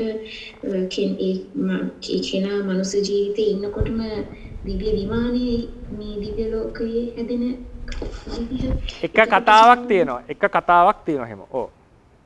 එතකොට ස්වාමීන් වහන්සේ ඒක කර්ම ප්‍රත්‍යයෙන් හැදිච්ච ඍතුජ රූප විදිහටද ගන්නෙ? ඔව්. ඒක කම්මප්පච්චේ උතුජ. අපි කතා කරා කර්මය හා සම්බන්ධ රූප කියලා. ඒ පාඩම හිටියත් දන්නේ නැහැ. කර්මය හා සම්බන්ධ රූප කියන පාඩමේදී කර්මය නිසා දෙවියන්ට පහළ වෙන විමන්නාදියට කියන්නේ කම්මප්පච්චේ උතුජ. ඒක පැහැදිලි නේද? ඔව් ස්වාමීන් වහන්සේ එහෙමයි. ස්වාමීන් වහන්සේ එතකොට මහා සම්මිය සූත්‍රයේදී කියන්නේ ඉන්දිකටු තුඩකට අර බ්‍රහ්ම රාජවරු කීප දෙනෙක් 11 දෙනා එහෙම 60 ගණන් හිම බැස්සා කියලා. එතකොට ස්වාමීන් වහන්සේ දැන් චිත්තජ රූප හදලා ශරීරය වෙනස් වෙන එක ඒක හිතා ගන්න පුළුවන් නේද? ශරීරය පිටි කරගන්නේ. ඒක තමයි මං කිව්වේ. ඒක මට විස්තර කරන්න තේරෙන්නේ නැහැ කොහොමද වෙන්නේ කියලා. නමුත් එහෙම වෙන බව තියෙනවා. ඒකයි මං කිව්වේ බ්‍රහ්මයන්ට, දෙවියන්ට, නාගයන්ට කය වෙනස් කරගන්න පුළුවන් සිතේ අනුභවය. ඒක කොඩි කරගන්න පුළුවන්, ලොකු කරගන්නට පුළුවන්. වෙන හැඩ හදන්නට පුළුවන්. නිකන් ඒක මනෝමය කයක් නේ. ඒකට කියන්නේ මනෝමය. මනෝමය කියන එකේ තේරුම මනස අණුව වැඩ කරන කයක් කියන එකයි. මනසට අනුව වෙනස් කරගන්න පුළුවන් කයක් ඒක.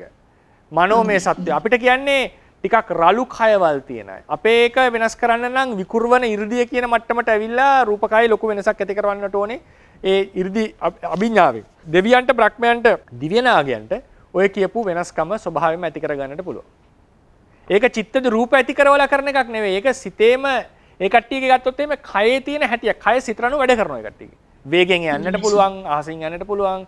ඒ හිතන පරිදි කය හැසිරෙනවා. ඒකයි වෙලා තියෙන්නේ. අනිත් ප්‍රශ්න ස්වාමීන් වහන්සේ මේ අර චේතනාවට අනුව කාය විඤ්ඤාප්තිය සකස් වෙලා ඊට පස්සේ කාය විඤ්ඤාප්තිය ආයි උදව් වෙනවා චේතනාව කර්මයක් හෝ කර්මපතයක් වෙන්න කියපු දැන් ඒ ටිකමට පැහැදිලි ස්වාමීන් වහන්සේ ඒක හිතාගෙන යනකොට ආපු ප්‍රශ්නයක් තමයි දැන් සමහර වෙලාවට ස්වාමීන් වහන්සේ ප්‍රාණඝාත වලදී කියන්නේ දැන් ඔන්න සතෙක්ට ගහලා සතා එතනම මැරුන්නේ සතා දුවලා පස්සේ මැරෙනවා. එතකොට අරක කර්ම ප්‍රත්‍යයක් වෙනවා. එතකොට සම්මහන්ස දැන් ඒ වෙලාවේදී දැන් චේතනාව ඉපදිලා නිරුද්ධ වෙලා ඉවරයි. එතකොට ඒ චේතනාවෙන් කර්මයක් ඒ වෙලාවේ සකස් කරලා ඉවර වෙන්න ඕනේ. එතකොට ඒ හදලා ඉවර වෙච්ච කර්මය පස්සේ අර සතා මාසයක් ගිහින් මැරුණොත් අර කර්මය ආයි කර්මපතයක් විදිහට බලවත් වෙනවද? ඒක එහෙම වෙනස් වෙන විදිහ කොහොමද කියන්නේ? මෙහෙමයි. ඔයක අපි කර්ම පාඩමේදී මම දීර්ඝව ගන්නවා. ඒකේ තියෙන්නේ පොත්පත්වල ඒ වෙලාවෙම කර්මය රැස් වෙනවා කියන එක. ඒ කියන්නේ අනාගතේ මැරෙනවා නම් ඒ වෙලාවෙම කර්මය රැස් වෙනවා කියන එක තමයි කියලා තියෙන්නේ. නමුත් ඒ ප්‍රකාශනය තව ලොකු වෙන ගැටලු වලට එන ප්‍රශ්නයක්. අපි ඒක ඉදිරියේ දීර්ඝව සාකච්ඡා කරගමු. කොහොමද ඒක සම්බන්ධයෙන් බලන්න තියෙන්නේ කියලා. ඒක ටිකක් කියලා තියෙන විදිහට නියතවාදයට යන පැත්තට විස්තරයක් තියෙනවා. ඒක කෙසේ වෙතත් කියලා තියෙන්නේ වෙඩි තියනකොට තියලා මැරෙනවා නම් මාසෙකින් ඒ වෙලාවේ කර්මය රැස් වෙනවා කියන එක. එහෙම තමයි කියලා තියෙන්නේ. ඒ වෙලාවේ තමයි කර්මය රැස් වෙන්නේ. ඉතින් ඒක ධර්මයක තව විශ්ලේෂණයට ලක් කරන්න මම මේක කර්ම පාඩමේදී පැතිකඩ ගණනකින් විශ්ලේෂණය කරලා බලමු අපි කොහොමද ඒක තේරුම් ගන්න කියලා. ඒක අනිවාර්යෙන් අවශ්‍ය ප්‍රශ්නයක් මම දැනගත්ත එක විස්තර කරද්දී ඔය ප්‍රශ්නේ එනවා කියලා. ඒක අපි කර්ම පාඩමට තියලා තියෙනවා. හොඳයි ස්වාමීන් වහන්සේ බොහොම පිං. තෙරුවන් සරණයි. තෙරුවන් සරණයි. තෙරුවන් සරණයි. තෙරුවන් සරණයි. අර ආන්ගේ දවසේ කර අභිඥාව ගැන ඔබ වහන්සේ විස්තර කරද්දී ලෝකෝත්තර අභිඥා සහ ලෞකික අභිඥා ලෝකෝත්තර අභිඥා කියලා කොටස් දෙකක් වෙනවා ඔබ වහන්සේ. එතෙන්දී අර ආශ්‍රවක්ෂ ඥානය ලෝකෝත්තර වශයෙන් එතනම මොකද දෙක වෙනස ලෝකෝත්තර ලෞකික කියලා අපි තේරුම් ගන්න ඕනේ. ඒ කියන්නේ අභිඥා කියන නමින් ආසවක්ෂේ ඥානෙට අභිඥාව කියලා තියෙනවා පොත්වල. ඉතින් ඒ නිසා තමයි ඒක අභිඥාවක් කියන විශේෂ නුවණක්නේ. අභිඥා කියන විශේෂ නුවණ. ඒ නුවණෙන් සාමාන්‍ය අභිඥා හිතෙන් කරන්නේ සාමාන්‍යයෙන් කට්ටියට කරන්න බැරි දේවල් කරන්න ටික. දකින්න බැරි දූප දකින්නවා, අහන්න බැරි සද්ද අහනවා, කියවන්න බැරි අනුන්ගේ හිත කියවනවා, කරන්න බැරි දේවල් කරනවා ක්‍රියා වශයෙන්.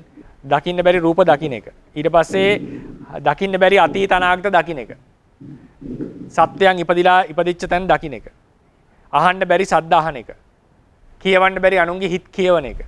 ඊට පස්සේ අහන්න බැරි සද්ද අහන එක. කරන්න බැරි ක්‍රියා කරන එක. මේ තමයි අභිඥාවල හැටි. විශේෂ ඥාන. ඒ වගේම සාමාන්‍යයෙන් දුරු කරන්නට බැරි කෙලෙස් දුරු කරන එක. ඒකත් විශේෂ කෘත්‍යයක්. ඉතින් ඒ නිසා ඒකත් අභිඥාවක් ලෙස දක්වලා තියෙනවා. අභිඥා කියන එකෙන් අපි දැන් හිතන්නේ අභිඥාව කියන අර විශේෂ දේවල් කියන. ඉතින් අර කෙලෙස් කැපීමත් විශේෂ කෘත්‍යයක්. ඒක විශේෂ ඥානයකින් වෙන්නේ නිකන් නුවණකින් වෙන්නේ නැහැ. අර අතීතයේ ඈත තියෙන රූප දකින්න විශේෂ නුවණක් ඕනේ. පෙර භවයේ බලන්න විශේෂ නුවණක් ඕනේ. ඒ විශේෂ නුවණ තමයි අභිඥාව කියලා කියන්නේ. ඉතින් ඒ නිසා පොත්පත්වල ධර්මයේ පැහැදිලිවම ආසවක්ෂේ ඥානයට 6 වෙනි අභිඥාව කියලා හඳුන්වලා තියෙනවා. ඒතර අභිඥා කියන ගණයට ඔය කියපු 이르දි විදය ගත්තාම ඒකේ අදිෂ්ඨාන 이르දි, මනෝමය 이르දි, විකුබ්බන 이르දි. ඊට පස්සේ දිබ්බසෝත, පරචිත්ත විඥානන. ඊට පස්සේ පුබ්බේ නිවාසානුස්සති පෙර භවයේ බලන්න. දිබ්බ චක්කුව නැවත බැඩෙනවා. අනාගත දිබ්බ චක්කු ඇති රූප දකින අනාගතංශ යථා කම්මූපග. ඊට පස්සේ ඔය සමහර අය එකතු කරලා චතුප්පාද කියලා ඥානයක් වෙනම හඳුන්වලා තියෙනවා. ඊට අමතරව කෙලෙස් දුරු කරන ආශ්‍රවක්ෂය. ඔය තමයි අභිඥා ටික. ඒතර ඒකෙන් ගත්තම අනිත් ඔක්කොම ලෞකිකයි, මේක ලෝකෝත්තරයි. භූමි වශයෙන් ඒ කියන්නේ ධර්ම වශයෙන් ගත්තම මේ බෙදීම දැක්වේ මේ විදිහටයි. නැත්නම් අභිඥා කොහොම මේ ඔක්කොම ඇතුළත්. එතනදී මේ ඒ අභිඥා කියනකොට මේ පංචම ධ්‍යාන අභිඥා කියන මට්ටම නෙවෙයි මේ මාර්ග සිත් කියන අර්ථයෙන් පැහැදිලි. මාර්ගසිත හතරම ආසවක්ෂේ ඥානයට ගන්න. මාර්ගසිත හතරේ ඥානය. ඒක ධානයකට සම්බන්ධයක් නැත. ප්‍රඥාවට අභිඥාව කියන ප්‍රඥාව. අභිඥාව යනුම් ප්‍රඥාව. පරමාර්ථ වශයෙන් ප්‍රඥාව. ඒකට ධාන අදාළ නැහැ ආසවක්ෂයකට. එතන ප්‍රඥාව. මේ පාඩමටම කෙලින්ම සම්බන්ධයක් නැති වුණත් මේක මේ දැවෙන ප්‍රශ්නයක් ඇටියට අහන්න සමහරවිට දැවෙන ප්‍රශ්නයක් අහන්න. හරි.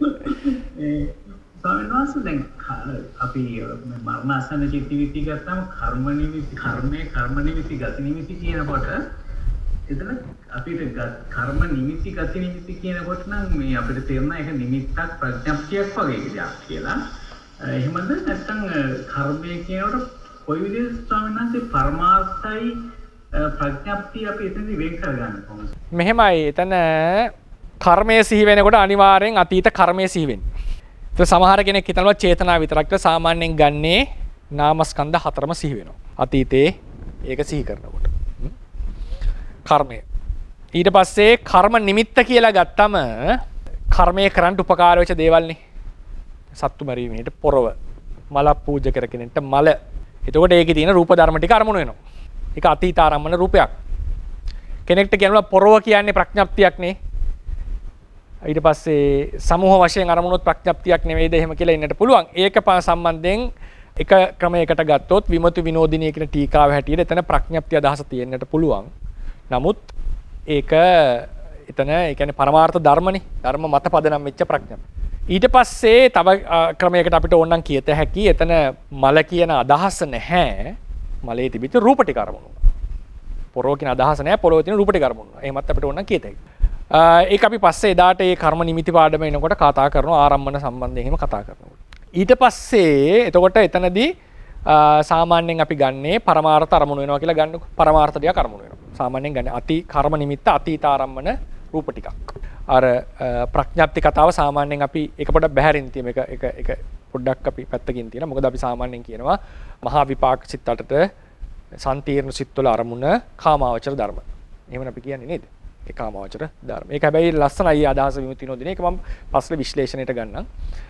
ඊට පස්සේ කර්ම නිමිත්ත කිව්වම හුදු ප්‍රඥප්ති කර්ම නිමිත්තක් තියෙනවා. ඒ තමයි ධානලාභියෙක් බ්‍රහ්ම ලෝක ඉපදිනකොට රූපාවචර ධානලාභීන් සියලු දෙනාම මරණාසන්නයේ අරමුණු කරන්නේ බ්‍රහ්ම ලෝක ඉපදිනවා නම් කාම ලෝකේ නිකාන්තියක් නැතුව බ්‍රහ්ම ලෝකේ කෙලිම උපදිනවා නම් ඔවුන්ට අරමුණු වෙන්නේ පටිභාග නිමිත්ත. ධානයේනේ කර්මය. ධාන චේතනාව තමයි කර්මය.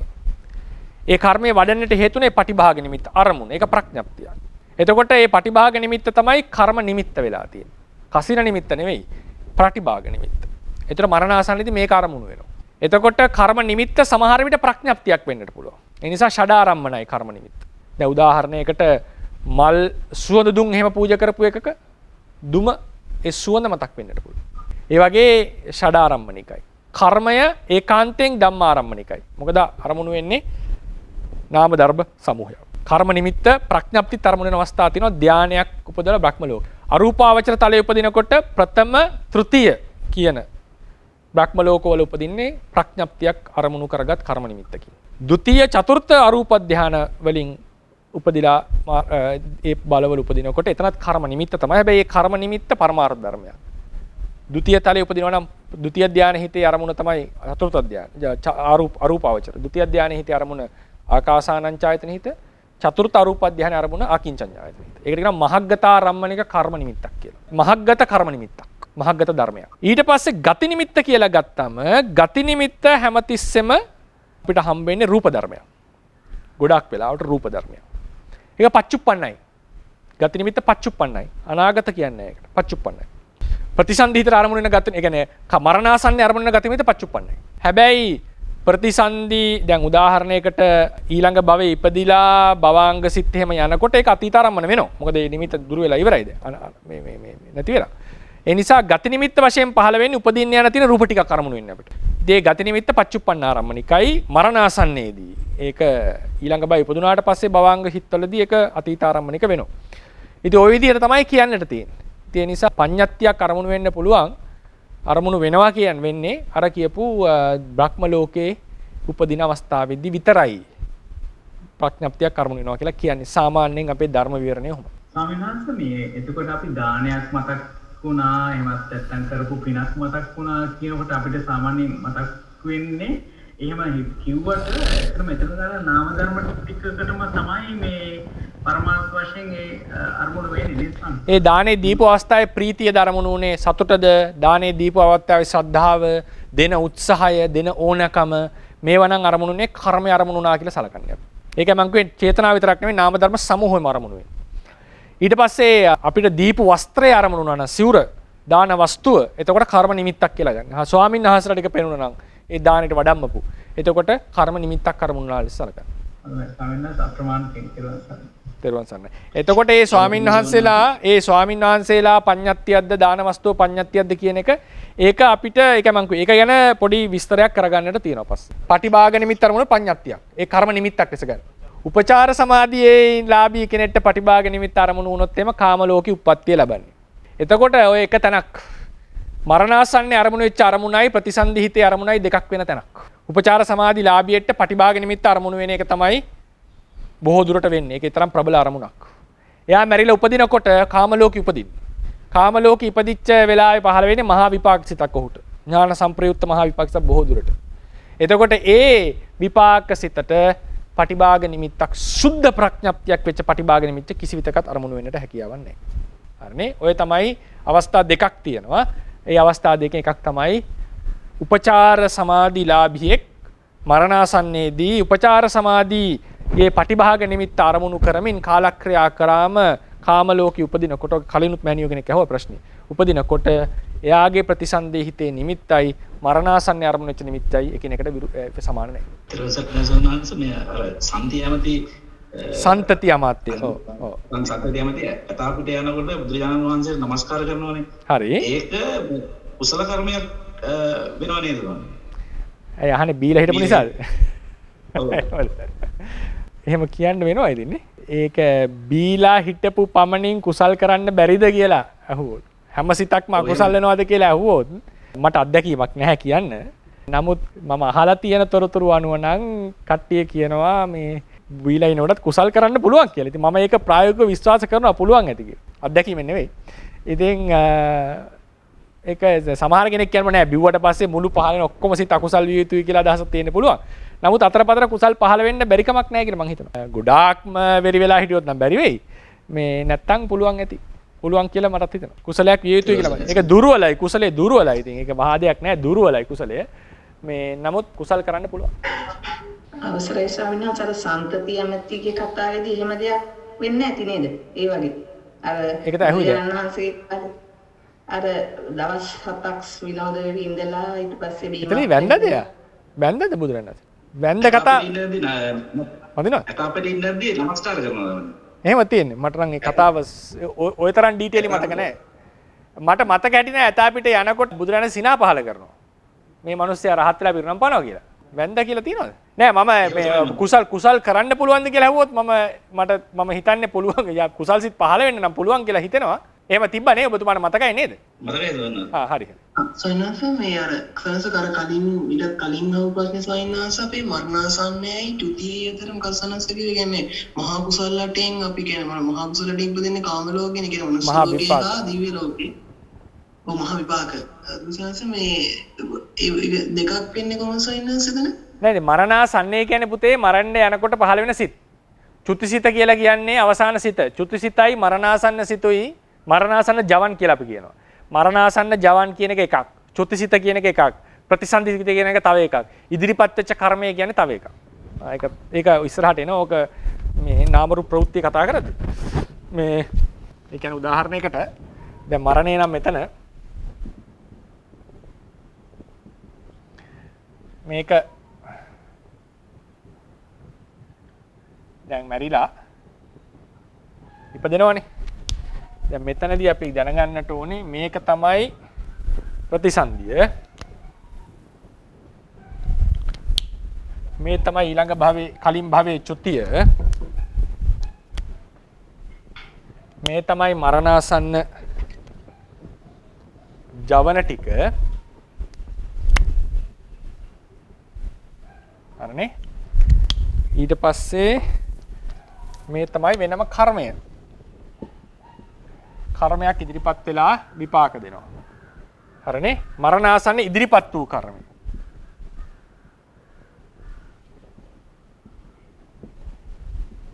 මේ මරණාසන්න වීතිය.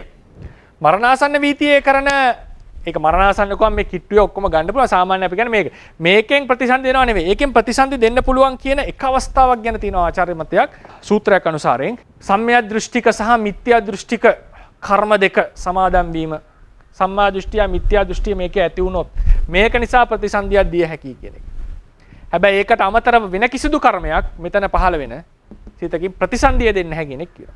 ඒක ආසන්න කර්මයක් වෙන්නේ නැහැ. මරණාසන්න වීතියේ දුර්වලයි හිත. ඒක ප්‍රතිසන්දියට හේතු වෙන එකක් නෙවෙයි. හරිනේ? එතකොට මරණාසන්න වීතිය කියන්නේ මේකට මරණාසන්න ජවන. මේ තමයි මරණාසන්න ඉදිරිපත් වූ කර්මය. මේ තමයි චුතිසිත.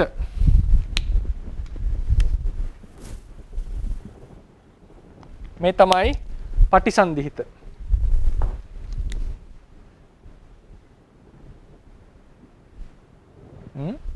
සාමාන්‍යයෙන් අපි කියන්නේ මේ මරණාසන්න ජවන වලට ඉදිරිපත් වෙනවා කර්ම නිමිති ගත නිමිති.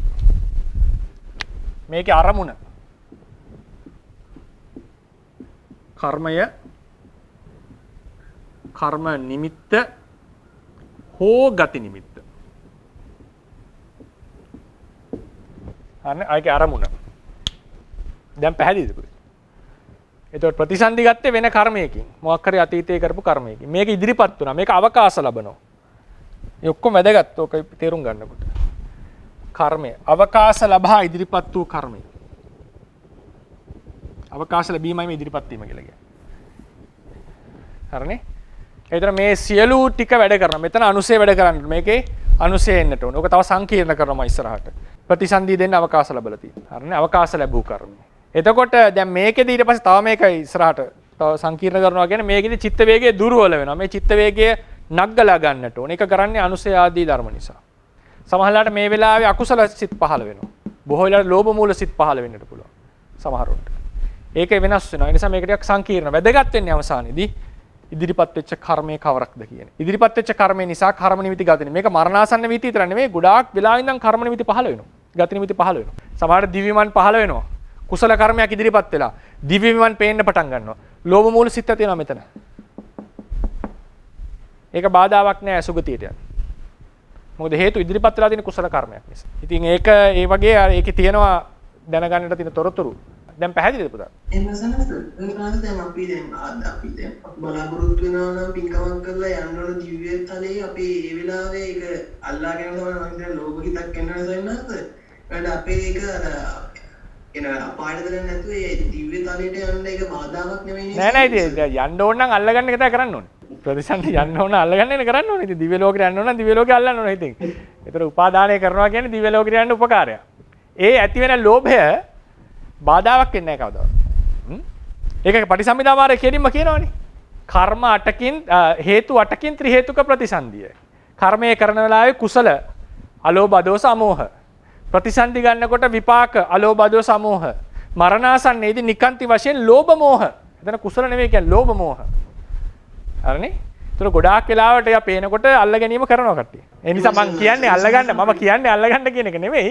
යන්න ඕන නම් අල්ල ගැනීම තමයි කරන්නේ. ඒතකොට ඒ නිසා කොහොමත් පෘථුග්ජන සත්‍යයගේ හිත අල්ල ගන්නවා. සනස මේ තුරු සයන්ස මේ කරද්දි සයන්ස අර කිව්වා සත්තු තිරිසන් සත්තු සාමාන්‍යයෙන් අර දිව්‍ය තලවල සයන්ස අර මම අර කලින් අහපස්සස් මතකද දන්නේ අර තිරිසන් සත්තු ගැන අහද්දි මේ නාග කොට්ටාස ඉන්න සයන්ස ඒගොල්ලෝ තිරිසන් ගණයට නෙසන් තියන්නේ අයිති වෙන්නේ තිරිසන් ඒකට තිරිසන් ඒකට තිරිසන් පුතේ ඒකට චාතුම් මහරජික භූමියනේ චාතුම් මහරජික භූමියට වැටෙන නාග නමින් හඳුන්වන දේව කොට්ටාසයක් ඉන්නවා මම ඒකයි ඔය නාග කියලා එතන කියන්නේ වසුන්දර නාග කියලා ඉතින් දේව කියලා ඉතින් ඒ නිසා මේ නාග කියන නම ඒකට යොදලා තියෙනවා සමහර පොත්වල නමුත් අපි නාග කියලා විවහාර කරන්නේ තිරිසන් ලෝකේ ඉන්න සත්තු. ගුරුල, ගරුඬ, නාග කියන කොටස් දෙකම දිව්‍ය හා සමානයි කියලා කියන්නේ. නමුත් ඒකට තිරච්ඡාන, තිරිසන් ගොඩට ඇතුළත්. අහේතුක උප්පත්තිය. ඔය ඒරකපත්ත කියන නාගරාජය එහෙමනේ. එහෙමයි සර් අස් කියලාත් අර දිව්‍යවරු රජවරුන්ගේ ඒක වෙන්නේ එයාගේ සේවක දෙවිවරු රූපේ මවා ගන්නවා. දැන් අසක්‍රයාගේ අයිරාවන හස්තියා කියන්නේ යත් එක්ක මනුස්ස ලෝකෙදී මගමානවක 33නේ 33 එක්කෙනෙක් ඇතා එක්කෙනෙක් කාන්තාවක් එක නෝනා හතරක් හිටියානේ එක නෝනා කෙනෙක් ටිකක් පින්කම් කරන්න මැලි වෙනවා එයා උපදින්නේ අසුරයෙක් ඒ කියන්නේ ගිහිල්ලා ඔය සුජා අසුර කන්‍යාව අරගෙන ඉන්නේ යුද්ධ කරලා ඊට පස්සේ අයිරාවන ඒ කියන්නේ හස්තියා ඒ ඔක්කොම 32 දෙනෙක් උපදිනවා සක්‍ර තාවතින්සේ සුජා අසුර කන්‍යාව තාවතින්සේ තමයි මොකද අසුරයෝ අයිති තාවතින්සේ භවනට නමුත් උපදින්නේ අසුරයෝ ගාව එතරම් වෙනස තිබුණා එයා තාවතින්ස භවනට අයිති ඒව අරන් එනවා ඊට පස්සේ. එතකොට ඒ 33 දෙනාගෙන් ඇතත් උපදින්නේ ඒ ලෝකේ. ඇතා හැබැයි ඇතා කුසල් කරනකොට අර කට්ටියව තරම් ප්‍රබල නෑනේ. ඇතාගේ හිත දුර්වලයි. ඒ තිරිසන් සතෙක්. ඒ නිසා ඒ කට්ටිය කුසලයේ දුර්වල වෙනවා. ඒ නිසා අර තට්ටිය තරම් අර මගමානවක තරම් මහේෂාක් ලෙස කුසලයේ වෙලා නෑ යාති. ඒත් එයා දිව්‍ය ලෝකෙත් උපදින්නේ ටිකක් අර මේ සක්‍රයාට සේවා කරනවා. එයා අර 33ට ඇතුළත් ඇති අර 33 දෙනෙක්ගේ මණ්ඩලයක්නේ. ඒ 33ට යන්නට ඇති. නමුත් එයා සේවා කරන්න ඔයාට. එතකොට සක්‍රයාට ඔය ගමනක් යමුලා මේ දිව්‍ය රාජ්‍යය තමයි ඇතා වගේ වෙස්ෙම වගන්න. වෙස් මාරු කරනවා. ඉතින් ඒ නිසා මේ ඒක මට මතකෙට තුන්වෙනි සංගායනාවේ ප්‍රශ්නයක් ඔය තිරච්ඡාන ඉන්නවද දිව්‍ය ලෝකේ කියන එක නැහැ කියලා තමයි තේරවාදීන් කියන්නේ. ඉතින් අස්සෙක් එහෙම කියන්නේ දෙවියෙක් අස්සෙක් සේවක ස්ථානයේ ඉන්න දෙවියෙක් අස්සෙක් ලෙස හැදුනට පස්සේ දෙවියා ඒක නැගලා යනවා. ඒකයි ඔය කියන්නේ.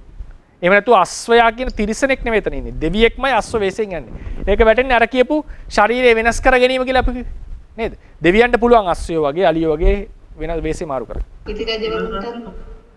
චක්‍රවර්ති රජවරුන්ට පහළ වෙන අස්වැයෝ ගැන අටුවාවේ තියෙන්නේ මෙහෙමයි. ඒ කියන්නේ මෙහෙම. අස්වැයා එනවනේ වලා අස්වැයෙක් එනවා, ඇතෙක් එනවා, මණිකක් තියෙනවා, ගෘහපති රත්නයක් තියෙනවා, ස්ත්‍රී රත්නයක් තියෙනවා, පරිනායක රත්නයක් තියෙනවා. පුත්‍ර රත්නයක් තියෙනවා පුත්‍ර රත්නය හරි එතකොට ඒකේ පුත්‍ර රත්නය චක්‍රවර්ති රජුරෝ එක්කම සමහර වෙලාවලට චජුරුවත් සමගම ඇතයි අස්වැය මැරෙන අවස්ථා තියෙනවා එහෙම උනේ නැතිනම් අටුවාවේ හැටියට හස්තියා යනවා උපෝසත ඇත්තුන්ගේ කුලයට. අශ්වය යනවා ඒ දෙන අහසින් යන්න පුළුවන් කියන්නේ. ඒතකොට හස්තියා යනවා උපෝසත කුලයට. හස්තිය යන උපෝසත කුලේ ඇත්තු ගාවට. ඇතා යනවා වලාහක කුලේ අශ්වයෝ ගාවට. ඊට පස්සේ මැණික යනවා වේපුල්ල පර්වතයට. චක්‍රරත්නය කම්මප්පච්චි උතු ඒක අතුරුදහන් වෙනවා දවස් 7කින්. ස්ත්‍රී රත්නයේ තිබිච්ච අර සීත කාලයේ උෂ්ණය ගෙන දෙන උෂ්ණ කාලයේ සීතය ගෙන දෙන ඒ සහ විශේෂ අනුභව තිබුණා ඒ අනුභව ටික නැති වෙනවා. පුත්‍ර රත්නයේ තිබිච්ච අනුන්ගේ හිත් කියවන්න පුළුවන් හැකියාව නැති වෙනවා. පරිනායක රත්නය ගැන කියන්නේ නැහැ මොකද්ද වෙන්නේ කියලා. ඒ ගෘහපතියනේ. ගෘහපති රත්නයනේ. එයාට තිබිච්ච හැකියාව මට මතක නැහැ. පොළොව යට නිදන් තියනද කියලා ඒ ඔක්කොම නැති වෙනවා. ඒ හැකියාවල් ටික යන්නේ නැති වෙනවා. ඕක තමයි වෙන්නේ. නැත්නම් චක්‍රවර්ති රජුරුවන්ගේ ඇත්තටම අතකුයි අලියෙකුයි තමයි ඉන්නේ. ආයෙ ප්‍රශ්න. ඔපරේෂන් එකකට කලින් පුද්ගලයෙක්ව සිහිනෙති කරුවොත් ඔහු ඔපරේෂන් එකේදී මිය ගියොත් ඔහුට කොහොමද සිතුවිලි තේරවාදී හැටියට එයාගේ සිත අවදි වෙන්නට වෙනවා. අවදි වෙලා මරණාසන්න වීති ගිහිල්ලා තමයි මැරෙන්නට ඕනේ. භවංගේ ඉඳලාම මැරෙනවා කියලා එකක් නැහැ. ඒ කියන්නේ එයා කයෙන් අවදි නොවුනට එයාගේ සිත අවදි වෙන්නට ඕනේ. හරි තේරුවන් සරණයි. හරි. රැස් කර ගන්නට දුනා වූ කුසල කර්මය තව තවත් ධර්මඥාන භවනා ඥාන දියුණු කර ගැනීමට හේතු වේවා. බුද්ධ ශාසනයේ චිරස්ථිතිය පිණිසත් මේ කුසල කර්මය එකලස හේතු වේවා කියලා ප්‍රාර්ථනා කරමු. බුද්ධ ශාසනං චිරන් තිට්ඨතු. බුද්ධ ශාසනං චිරන් තිට්ඨතු. බුද්ධ ශාසනං චිරන් තිට්ඨතු. සාදු සාදු සාදු.